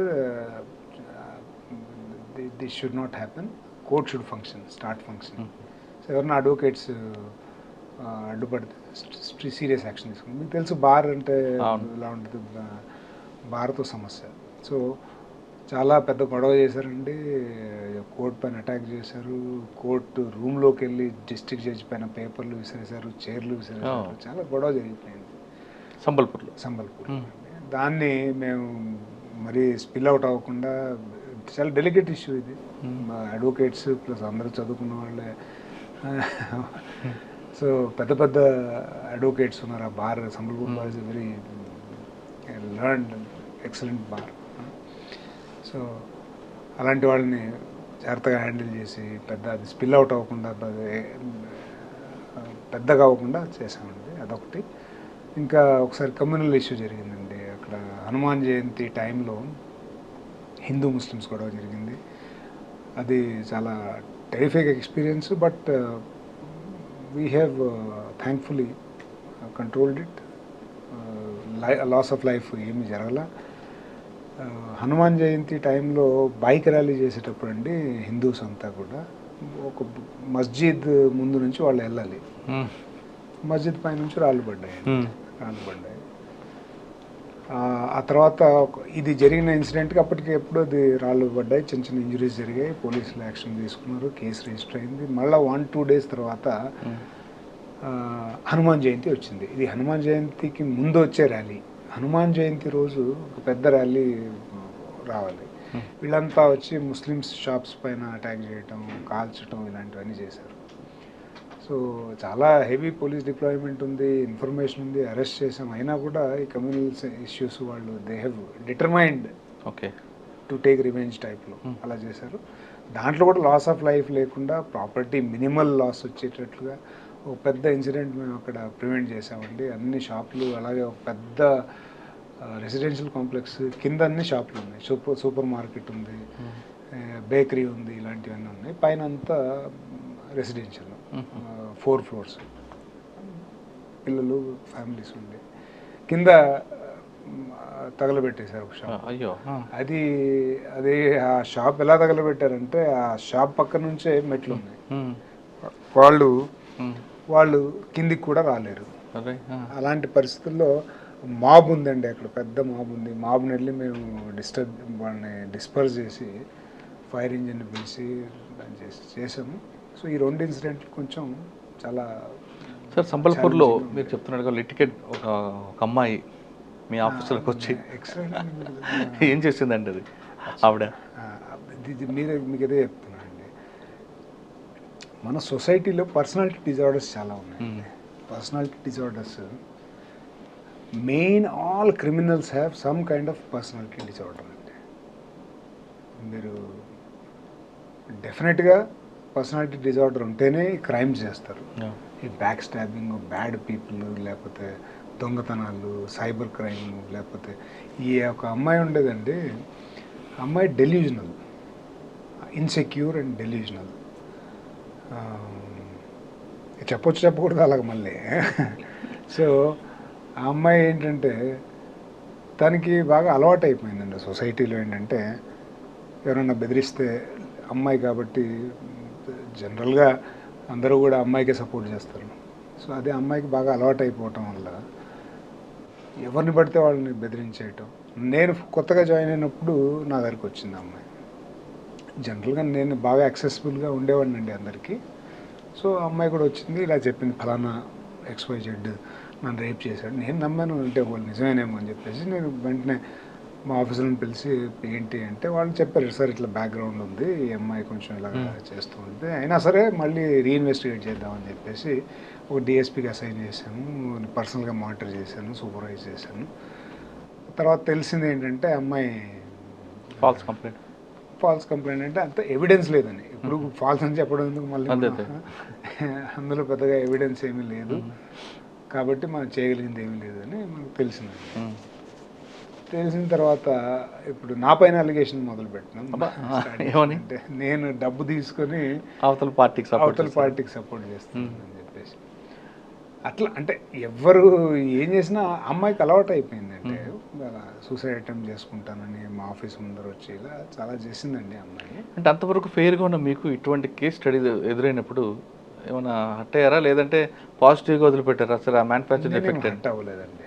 నాకు తెలుసు, నా గురించి అందరికీ తెలుసు. అమ్మాయి చెప్పినంత మాత్రాన ఎవరు నమ్మరు, నమ్మేవాళ్ళు నమ్ముతారు. ఇప్పుడు జనరల్గా అందరికీ చెప్పలేం కదండి. అంటే గంగాధర్ గారు నమ్మరు కానీ పోలీసు సంఘం నమ్ముతారు కదండి. పోలీసు అంటే నమ్ముతారు. గంగాధర్ అన్నా కూడా ఇప్పుడు నన్ను నా గురించి తెలిసిన వాళ్ళు ఎవరు నమ్మకపోవచ్చు, నా గురించి తెలియని వాళ్ళు నమ్ముతారా? పోలీసులు ఇలాగే చేస్తారు. అదే పోలీసు అనగానే డబ్బులు తీసుకుంటారు. అది డ్యామేజ్ అండి, కొలెటరల్ డ్యామేజ్ అండి. అంటే ఇప్పుడు ప్రొఫెషనల్ దీనిలో అది మామూలే. అందరూ ఆ ఇష్యూలో మీకు ఏమైనా మీ హెడ్ ఆఫ్ అంటే మీ బాస్లు ఎవరైనా అన్నారా? లేదండి, అంత సపోర్టివ్గానే ఉన్నారు. అంటే ఏంటంటే ఇలాంటి ఇష్యూస్, పైగా సెన్సిటివ్ ఇష్యూస్, ఈ మీడియా కవరేజ్ కూడా ఎక్కువ ఉండింది ఈ అమ్మాయి పైన. వచ్చేసి అది తీసేసి ఏదో నేను చనిపోతాను, మీడియా కవరేజ్ ఉంటుంది కదండి. So I was updating my bosses from time to time. Progress, ఇన్వెస్టిగేషన్లో ప్రోగ్రెస్ ఏంటి, what evidence we have, what is happening. So my bosses everybody know. Okay sir, Sambalpur తర్వాత నేను మయూర్భంజ్కి వెళ్ళాను. మయూర్భంజ్. సార్, మయూర్భంజ్కి వెళ్ళకముందు తీసుకుంటే ఎక్కువగా చర్చ్ ఫాదర్ మీద దాడులు చేయడం, తర్వాత మీరు చెప్పిన కలహండి డిస్ట్రిక్ట్లో స్వామి ఆయన వచ్చినప్పుడు ఆయన్ని దాడి చేయడం, అటాక్ చేయడం, ఇవన్నీ ఎందుకు జరుగుతుంటాయండి ఎక్కువ? అక్కడ అప్పుడు సమస్య ఉండేదండి. అక్కడ కూడా మయూర్భంజ్లో కూడా కొంచెం కమ్యూనల్ ఇష్యూస్ ఉండేవి. గ్రాహం స్టెయిన్స్ గురించి మీరు వినే ఉంటారు. స్వామి ఆయన వచ్చినప్పుడు కూడా మావోయిస్టులు కలవడానికి వచ్చినప్పుడు ఆయన మీద అటాక్ చేయడం గుర్తు కదండి. అచ్చా, ఆయన పేరు స్వామి, చనిపోయారు ఆయన. అవును. అవును. ఏంటంటేనండి ఎక్కడ అన్ని ట్రైబల్ ఏరియాస్లో ఉన్నట్లుగానే అక్కడ కూడా సమస్య ఏంటంటే క్రిస్టియన్ మిషనరీస్ మంచి ఉద్దేశంతో యాక్టివ్గా ఉన్నాయి. అక్కడ ఇల్లీగల్గా కన్వర్ట్ చేస్తున్నారనే అలిగేషన్ ఉంది. లేదు, అంతా మేము సర్వీస్ చేయడానికి వచ్చామని, ఎడ్యుకేషన్ పెంచడానికి వచ్చామని వాళ్ళ ఆర్గ్యుమెంట్ ఉంది. వీళ్ళు ఇల్లీగల్గా కన్వర్ట్ చేస్తున్నారు ప్రలోభాలకు పెట్టి అనే అలిగేషను ఈ హిందూ గ్రూప్స్ చేస్తూ ఉంటాయి. సో ఆ ఫ్రిక్షన్ వల్ల అక్కడ ఎప్పుడు సమస్యగానే ఉంటుంది. అచ్చా. ఇప్పుడు కొంచెం తగ్గినట్టుంది సార్. మయూర్భంజ్లో నేషనల్ క్రైమ్ రికార్డ్ బ్యూరోలో టాప్ 1లో ఉందండి క్రైమ్ ఎగ్నెస్ట్ ఉమెన్. కారణం ఏమనుకోవచ్చు? దాన్ని పాజిటివ్గా చూసుకోవాలండి మనం. అవునా? ఎందుకు ప్రతి positive ఎఫ్ఐఆర్ ఇష్యూ చేస్తున్నారనా? అంతే కదా, నిజంగా కూడా. ఎందుకంటే ఇప్పుడు మీరు ఫ్రీ రిజిస్ట్రేషన్ ఆఫ్ ఎఫ్ఐఆర్ ఉంది ప్రతి కంప్లైంట్ ఎఫ్ఐఆర్ ఇష్యూ. పర్టికులర్గా ఒడిశాలో. ఎవరు వచ్చినా సరే ఇట్స్ గవర్నమెంట్ పాలసీ.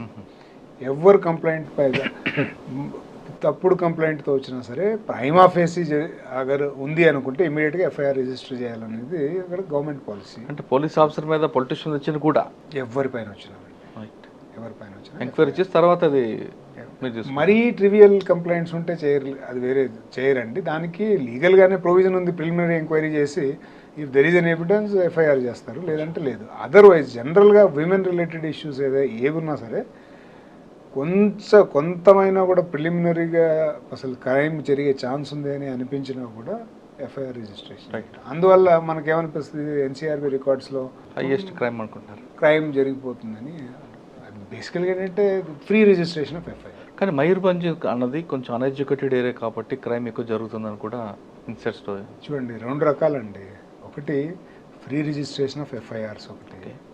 రెండోది ఏంటంటేనండి మనకి ఆల్టర్నేటివ్ మెథడ్స్ ఉన్నాయనుకోండి. ఈవెన్ సుప్రీంకోర్టు కూడా అదే చెప్తుంది. నార్మల్గా disputes if they can be settled outside the court it is nothing better than that. ఒకవేళ ఆ మెకానిజం సరిగా లేదనుకోండి, కంప్లీట్గా ఆ మెకానిజం లేనప్పుడు, బయట సెటిల్మెంట్ కానప్పుడు డెఫినెట్గా క్రిమినల్ జస్టిస్ సిస్టంలోకి వస్తాయి. సో అలాంటి వ్యవస్థ అక్కడ తక్కువగా ఉండటం వల్ల, బేసికల్గా ఆదివాసీ సొసైటీ అవ్వటం వల్ల వాళ్ళు ప్రతి ఒక్క తెగకి, ప్రతి ఒక్క ఊళ్ళో ఒక డిఫరెంట్ ఆదివాసీ కమ్యూనిటీస్ ఉంటాయండి. సో వాళ్ళు అక్కడ సెటిల్ అవ్వకపోతే డైరెక్ట్గా పోలీస్ స్టేషన్కి వస్తారు, ఇంకా వేరే మార్గం లేదు. సో మామూలుగా ఇక్కడ వేరే అదర్ దాన్ ఆదివాసీ ట్రైబల్ ఏరియాస్ దాటితే మనకి చాలా ఛానల్స్ ఉంటాయి. డిస్ప్యూట్ ఏదైనా ఒకవేళ అమ్మాయి అబ్బాయి విషయమే ఏదైనా ప్రాబ్లం వచ్చిందనుకోండి, పెద్ద మనుషులు కూర్చొని చెప్తారు, వీళ్ళకి నచ్చ చెప్తారు. అది కుదరకపోతే మళ్ళీ ఇంకోటి ఏదో చెప్తారు, అక్కడ కుదరకపోతే ఇంకో చోట కౌన్సిలింగ్ ఉంటుంది పోలీసుల దగ్గర, లేకపోతే ఫ్యామిలీ కోర్ట్స్ ఉంటాయి. ఇన్ని లేకపోవటం వల్ల డెఫినెట్గా క్రైమ్ అలా రిపోర్టింగ్ ఎక్కువ ఉండటం వల్ల మనకు అలా అనిపిస్తుంది. మిగతా స్టేట్లో కంపేర్ చేసుకుంటే ఒడిశాలో పోలీస్ పోస్టింగ్ అన్నీ కూడా కంప్లీట్ ప్యూర్లీ ఆఫీసర్ పోస్టింగ్లు ఉంటాయి.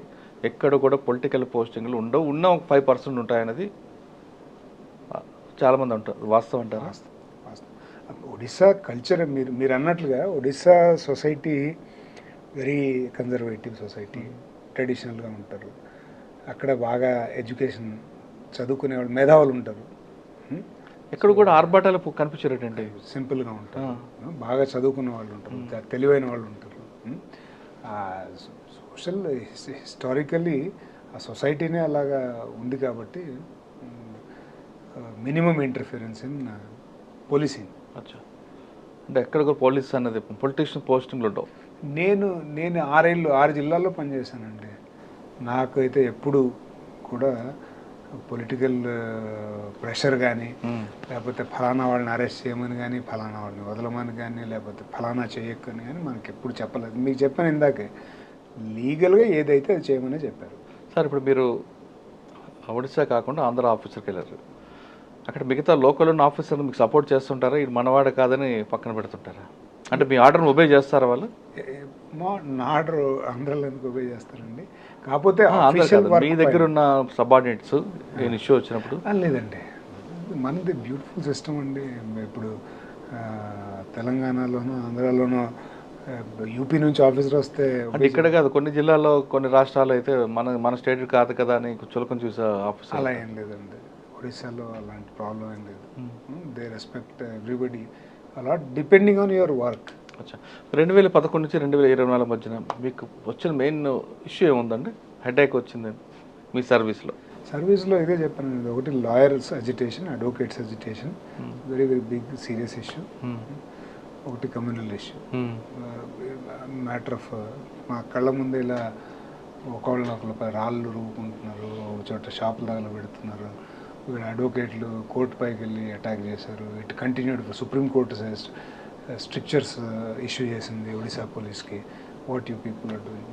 This the big 2 issues in my career. Sir ఇప్పుడు మీరు వస్తున్నప్పటికీ ట్రెడిషనల్ క్రైమ్ ఉండేది 2011 కొంత తగ్గుతుంది. తర్వాత వైట్ కాలర్ అఫెన్స్ మారింది. తర్వాత ఇప్పుడు ప్రజెంట్ సైబర్ క్రైమ్. ఒడిశా స్టేట్లో సైబర్ క్రైమ్ ఎన్ని అఫైర్స్ అవుతుంటాయంటే వాటి మీద పబ్లిక్లో మీరు అవేర్నెస్ ఏం తీసుకొస్తుంటారు? ఒడిశాలో బేసికల్గా అండి registration of cases very free even in cyber crime. కంప్లీట్గా అని చెప్పలేము కానీ డెఫినెట్గా better than any most of the states. చాలా ప్రోగ్రెసివ్గా రిజిస్ట్రేషన్ చేస్తున్నాం. దీనికి కెపాసిటీ బిల్డింగ్ జరగాలండి. సైబర్ క్రైమ్లో ఏంటంటే అక్కరెన్స్ ఒక చోట జరుగుతుంది, పర్పెట్రేటర్ ఒక చోట ఉంటున్నాడు, డివైడెడ్ బై జియోగ్రఫీ. ఎక్కడో ఛత్తీస్గఢ్లో ఉండి ఢిల్లీలో ఉండి క్రైమ్ వాడు చేస్తున్నాడు. కొన్నిసార్లు ఈ బార్డర్లో ఉంది కదా, జార్ఖండ్లో జామ్తారా ఉంది. అలాగేనండి. ఇప్పుడు జామ్తారా ఈ క్రైమ్ ఏంటంటే క్రైమ్ పర్పెట్రేట్ చేసిన తర్వాత పట్టుకోవడం కానీ ఇవన్నీ కూడా చాలా వ్యయ ప్రయాసాలకు కూడుకున్నది. మన రొటీన్ లా అండ్ ఆర్డర్ ఇక్కడ ఫిజికల్గా చేసే పనులు వదిలేసి అక్కడికి వెళ్ళి ఇవన్నీ చేయడానికి వీలు పట్టం లేదు. దీనికి we have to continuously strengthen cyber crime. Telangana Andhra Pradesh కానీ ఎక్కువ ఉందంటారా సైబర్ క్రైమ్? అక్కడ అన్ని చోట్ల ఎలాగా ఉందో ఒడిశాలో కూడా అలాగే ఉందండి. ఇప్పుడు ఏమవుతుందంటే అండి 2 రకాలుగా డివైడ్ చేశారు. ఒకటి పర్పెట్రేటర్ స్టేట్, అంటే స్టేటే పర్పెట్రేటర్ అని కాదు దాని అర్థం. ఏ స్టేట్ నుంచి అయితే సైబర్ క్రిమినల్స్ క్రైమ్ చేస్తున్నారో అది విక్టిమ్ స్టేట్ ఒకటి. ఓకే. ఇప్పుడు Odisha has always been a victim state. Thankfully అక్కడ నుంచి ఎవరు క్రైమ్ చేయట్లా. ఒడిశా ఇప్పుడు కూడా విక్టిమ్ స్టేట్ అండి అన్నిట్లో కూడా. సో విక్టిమ్ స్టేట్ అనండి. ఛత్తీస్గఢ్, ఢిల్లీ, యూపీ, రాజస్థాన్, భరత్పూర్, మీకు ఇవన్నీ చాలా ప్లేసులు తెలిసే ఉంటాయి. ఇవన్నీ కూడా perpetrator states. Accused states. Accused స్టేట్స్ని అక్యూజ్డ్ అనేది స్టేట్ కాదు, క్రిమినల్స్ని. అంటే ఇక్కడ పర్పెట్రేటర్స్ ఉండే స్టేట్, ఇక్కడ విక్టిమ్స్ ఉండే స్టేట్ ఇది. అలాగేనండి. కాబట్టి మా రియాక్షన్ ఏంటి, not to control perpetrators, to spread awareness cyber crime. ఏదైనా సరే there is no free meal అండి. సైబర్ క్రైమ్ జరగడానికి మెయిన్ కారణం ఏంటంటేనండి ఫ్రీ మీల్. మీకు అది వస్తాయి, ఇది వస్తాయి, ఆ బెనిఫిట్ వస్తుంది, ఈ బెనిఫిట్ వస్తుంది. 90% ఇవే. దీనివల్ల ఆశ కొద్దీ చేసేస్తారండి. అత్యాశ అమాయకత్వం అనుకోవచ్చు. అత్యాశ ఉన్నటువంటి అమాయకుడని కూడా అనలేము. అవును. అంటే మీరు చెప్తున్నట్టు ఇదొక సెక్టర్ అంతే. అమాయకత్వంలో ఉన్నారు, బలైపోయిన ఉన్నారు. ఇప్పుడు అందులో మీరు చెప్తున్నట్టు ఆశతో బలైన ఉంటారు. కానీ ఇక్కడ ఇంకొక విషయం అండి, బాధితులందరూ కూడా హైలీ క్వాలిఫైడ్ ఉంటారు. నేరం చేసేవాడందరూ కూడా బిలో 10th క్లాస్ కనిపిస్తున్నారు సైబర్ క్రైమ్లో. కరెక్ట్గా చెప్పారు. అంటే మన అత్యాశ దాని ప్రధాన కారణం. అంతే కదండి, అంతే. ఓకే సార్, మీరు సర్వీస్లో ఒడిశాలో చాలా క్రైమ్ చూస్తుంటారు, అంటే బాడీ ఆఫెన్స్ కానీ చాలా విషయాలు. ఇటువంటి తరహా క్రైమ్ ఎక్కడ చూడలేదరా అన్నది ఏమైనా ఉందా ఇప్పటికైనా? అన్ని రకాల క్రైమ్స్ చూశానండి. ఒక వెరైటీగా ఇలాంటి క్రైమ్ జరుగుతుందా అనే టైప్ క్రైము నేనైతే చూడలేదండి. చిన్నగా ఒకసారి ఒక మర్డర్, ట్రిపుల్ మర్డర్ అని చెప్పేసి ఒకటి జరిగింది. అక్కడ రెంట్కున్నాడు. ఆ రెంట్ ఓనర్లో ఉండే ఆమెతోటే, ఆమె విడో అయితే ఆమెతోటే సహజీవనం చేశాడు. పెళ్లి చేసుకుంటానని ప్రామిస్ చేశాడు, తర్వాత నమ్మించాడు. అలాగే ఒక 2-3 ఏళ్ళ తర్వాత చంపేసి నేపాల్కి పారిపోయాడు. సో ఇలాంటి క్రైమ్లు చూసాము, గ్యాంగ్ రేపులు చూసాము. కానీ పండా అని ఒక మోస్ట్ వాంటెడ్ ఎప్పుడు ఎదురుపట్టాడు మీకు? లేదండి.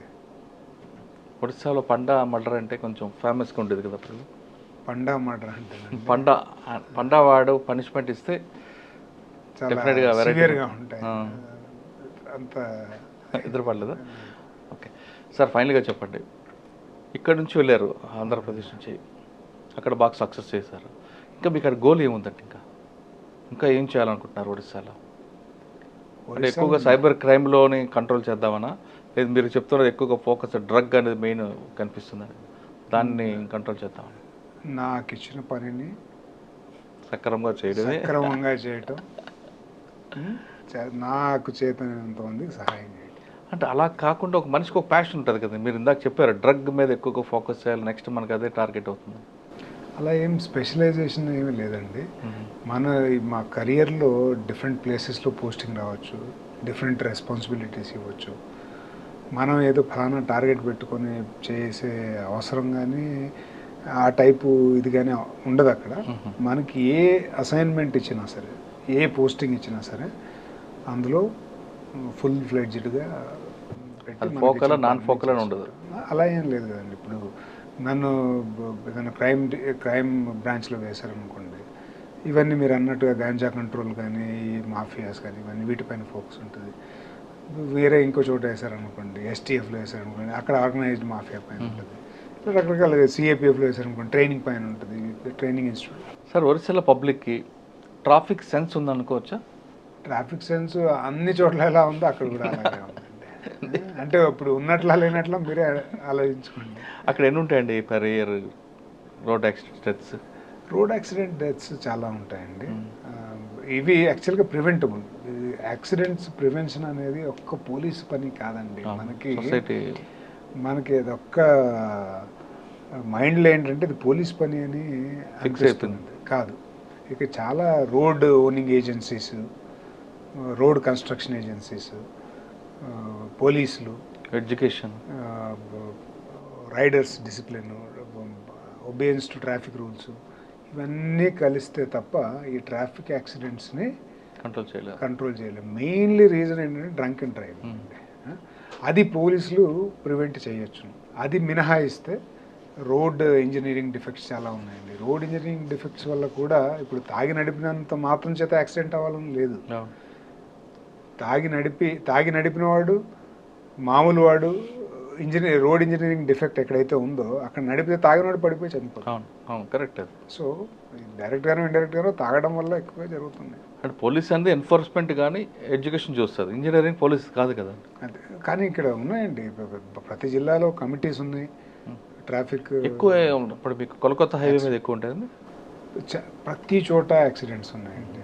బేసికల్గా చాలా మైనింగ్ ఉన్నాయి, మైనింగ్ వెహికల్స్ ఉన్నాయి. కోల్కతా చెన్నై కారిడార్, కోల్కతా ముంబై కారిడార్ ఉంది, హైవేస్ ఉన్నాయి, కోస్టల్ కారిడార్ ఉంది. సో అన్నీ ట్రాఫిక్ ఇష్యూస్ ఈ జిల్లా ఆ జిల్లా అని లేదండి, అన్ని చోట్ల యాక్సిడెంటల్ డెత్స్ ఉన్నాయి. కానీ పబ్లిక్కి పోలీస్కి మధ్యన గ్యాప్ ఉందంటారా ఒరిస్సాలో? అన్ని చోట్ల చూడండి, మనకేంటంటే మన ఇన్హెరిటెన్స్ ఏంటంటేనండి, ఇండియాలో చాలా మిస్ట్రస్ట్ ఉంది పోలీసులు. అంటే కొన్ని స్టేట్లో ఫ్రెండ్లీ పోలీసింగ్ అనేది ఇంప్లిమెంట్ అవుతుంది, దాని అది మిస్ఫైర్ అయింది కొంత. మీ దగ్గర అలాంటి ఉందా? మీరు ఎలా చెప్పినా సరే వాస్తవం మాకు కూడా తెలుస్తుంది. పోలీసులో ఉన్న బబుల్లో ఉన్నా కూడా వాస్తవాలు కూడా తెలుస్తాయి. పోలీసులని చాలా మిస్ట్రస్ట్ ఉంది జనాల్లో. మంచి చేస్తాడు అని ఎవడు అనుకోడు పోలీసులని. వాడికి ఏదో దొంగ, ఇప్పుడు వాళ్ళు కూడా అలాగే అనుకుంటారా? ఇప్పుడు ఏదైనా పోలీస్ స్టేషన్లో పిలిచారనుకోండి, ఎస్హెచ్ఓ నంబర్ చాలామంది నమ్మలేరు. అంటే మనకి చిన్నప్పటి నుంచి కూడా తల్లిదండ్రులు మనకు అన్నం తినకపోతే పోలీస్కి ఇస్తామని చెప్తుంటారండి. అది ముందు మా ఇంట్లో స్టిక్ అవుద్ది, పోలీస్ అనగానే భయం అనేది. పెద్దగా రకరకాల మనం ఈవెంట్లు చూస్తుంటాం కాబట్టి ఆ నెగిటివ్ అనేది మనకు మైండ్లో స్టిక్ అవుతుంది. అంతే, ఆ మిస్ట్రస్ట్ ఎప్పుడూ ఉంటుందండి. దాన్ని ఎలా మినిమైజ్ చేయాలి అనేది చెక్స్ అండ్ బ్యాలెన్సెస్ పోలీసులకి ఎప్పుడైనా సరే టూ మచ్ పవర్ ఉందండి పోలీసుల దగ్గర. This lot of discretionary powers in BNSS, ఇవన్నీ కూడా ఇంతకుముందు క్రిమినల్ ప్రొసీజర్ కోడ్, సిఆర్పిసి, చాలా డిస్క్రిషనరీ పవర్ ఉంది. అరెస్ట్ చేయటం, లోపలేయటం అనేది ఎంత పవర్ అంటే అది curtailing freedom of an individual. Arrest చేయటం, సీజ్ చేయటం, రైడ్ చేయటం, చెక్ చేయడం, సర్చ్ చేయటం, these are all very very super discretionary authorities. Sir, మా దగ్గర అంటే మా తెలుగు కొన్ని స్టేట్లో కంప్లైంట్ పోలీస్ స్టేషన్కి వచ్చారంటే అరే తూరే మాట్లాడే రోజులు ఉండేవి. ఇప్పుడు క్రమేపీ తగ్గింది. మీది ఇక్కడ ఒక రిసెప్షన్ రాగానే కూర్చోపెట్టడం, మంచినీళ్ళు ఇవ్వడం, ఇక్కడ కూడా అదే కల్చర్ వస్తుంది. అవునండి, ఒడిస్సాలో ఉండి భాష ఫస్ట్ కరెక్షన్ అయిపోయింది. అన్ని చోట్ల ఉన్నట్లే ఎప్పుడైతే ఈ మీడియా పెరిగిపోయిందో, ఎప్పుడైతే జనాల్లో లిటరసీ రేట్ పెరిగిందో, అందరూ కూడా వాళ్ళ రైట్స్ని అసర్ట్ చేయటం మొదలుపెట్టారండి. ఎవరు ఇప్పుడు తిడితే ఊరుకుండట్లా. ఇప్పుడు ఒకవేళ ఎక్కడైనా మిస్బిహేవ్ చేశారనుకోండి పోలీస్ స్టేషన్లో, అతను అక్కడితో భయపడి వెళ్ళిపోవట్లా. అతను మళ్ళీ డిఎస్పీ దగ్గరికి వెళ్తున్నాడు, ఎస్పీ దగ్గరికి వెళ్తున్నాడు, అక్కడ సమస్య సమాధానం అవ్వకపోతే సీఎం ఆఫీస్ దాకా కూడా వెళ్తున్నారు ఇప్పుడు ఈజీగా ఆన్లైన్లో కూడా కంప్లైంట్లు వేయటం, పిటిషన్లు వేయటం అంతా ట్విట్టర్లో అన్నీ ఉన్నాయి కదా ఉన్నాయి కదండి. అందుకని ఇవన్నీ చెక్స్ అండ్ బ్యాలెన్సెస్ పాజిటివ్ అనుకోవాలి. సో కాబట్టి అలాంటివి తక్కువ అక్కడ కూడా. సార్ ఫైనల్గా చెప్పండి, ఈ డిపార్ట్మెంట్లో వచ్చే వాళ్ళకి ఆస్పిరెంట్స్ మీరు ఇచ్చే మెసేజ్ ఏంటి? పోలీస్ డిపార్ట్మెంట్ రావాలనుకున్న వాళ్ళకి ఎప్పుడైనా సరేనండి, దీంట్లో పోలీసింగ్ అనేది మీకు ఇప్పుడు ఇందాకే చెప్పినట్లు చాలా డిస్క్రిషనరీ పవర్స్ ఉన్నాయి. You are so too powerful, you are given lot of authority to curtail freedom of everybody. So అంటే అంత అథారిటీ పవరు మీ చేతిలో ఉంది అంటే దాన్ని నువ్వు మంచికే వాడాలి. నువ్వు చాలామంది జీవితాల్లో మంచి పని చేయొచ్చు. ఒకవేళ నువ్వు అనుకుంటే కంప్లీట్గా నాశనం కూడా చేయొచ్చు జీవితాలని. But you will never get away with such kind of things. You will be caught someday. కాకపోతే ప్రజలకు మంచి చేయడానికి పోలీస్ జాబ్ కంటే మించింది ఏదీ లేదు. సాయశక్తుల దీనిలోకి వస్తే డైరెక్ట్గా చూడండి, పోలీసుల్లో కూడా మా మోటో కూడా ఎలా ఉంటుంది అంటేనండి, బాగా చదువుకున్నవాడు ఉన్నాడు, పొలిటీషియన్ ఉన్నాడు, డబ్బు ఉన్నవాడు ఉన్నాడు, వాడికి పోలీసు సహాయమే అక్కర్లేదు. వాడు డబ్బులు పెట్టేసి అడ్వకేట్ని పెట్టుకుంటాడు, అడ్వకేట్ని తీసుకొని పోలీస్ స్టేషన్కి వస్తాడు, ఎఫ్ఐఆర్ చేసేసుకుంటాడు, లేకపోతే అరెస్ట్ కాకుండా ఆర్డర్ తెచ్చుకుంటాడు, అన్నీ చేసుకుంటాడు. You don't need to help them. So first మన ప్రయారిటీ ఏంటంటే you have to help poor people, helpless people. So అది గుర్తుపెట్టుకొని పనిచేయాలండి. మన main we are here in democracy. Police are there to help the helpless people. Okay, అయితే ఎవరైనా ఈ దీనిలోకి వస్తే మీకు చాలా స్కోప్ ఉంది to make difference in helpless people's lifes. So మీరు ఈ పోలీసులోకి వస్తే ఏదో పవర్ఫుల్ వాళ్ళతోటి సంబంధాలు పెట్టుకొని, లేకపోతే క్రిమినల్స్ తోటి సంబంధాలు పెట్టుకొని ఉంటారు కొంతమంది. అలా చేయటానికి రావక్కర్లేదు ఇక్కడికి, అలా బయటైనా చేసుకోవచ్చు. ఇక్కడ రావాలంటే పేదలకి సహాయం చేయగలిగితే చాలా, నీకు మనసుంటే there is sky is the limit to help. ఏదైనా చేయొచ్చు. పేద ప్రజలకి సేవ చేయాలంటే ఖచ్చితంగా పోలీస్ డిపార్ట్మెంట్ రండి అంటున్నారు గంగాధర్ గారు. ఇక్కడ పోలీసు అనగానే చాలా పవర్ఫుల్ ఉంటుంది. ఆ పవర్ని ఎంత మంచి వాడితే అంత మంచి పేరు వస్తుంది. కానీ అదే పవర్ని మిస్యూజ్ చేస్తే మాత్రం ఎప్పుడో రోజు మీకు కూడా చుట్టుకునే అవకాశం ఉంటుందంటారు గంగాధర్ గారు.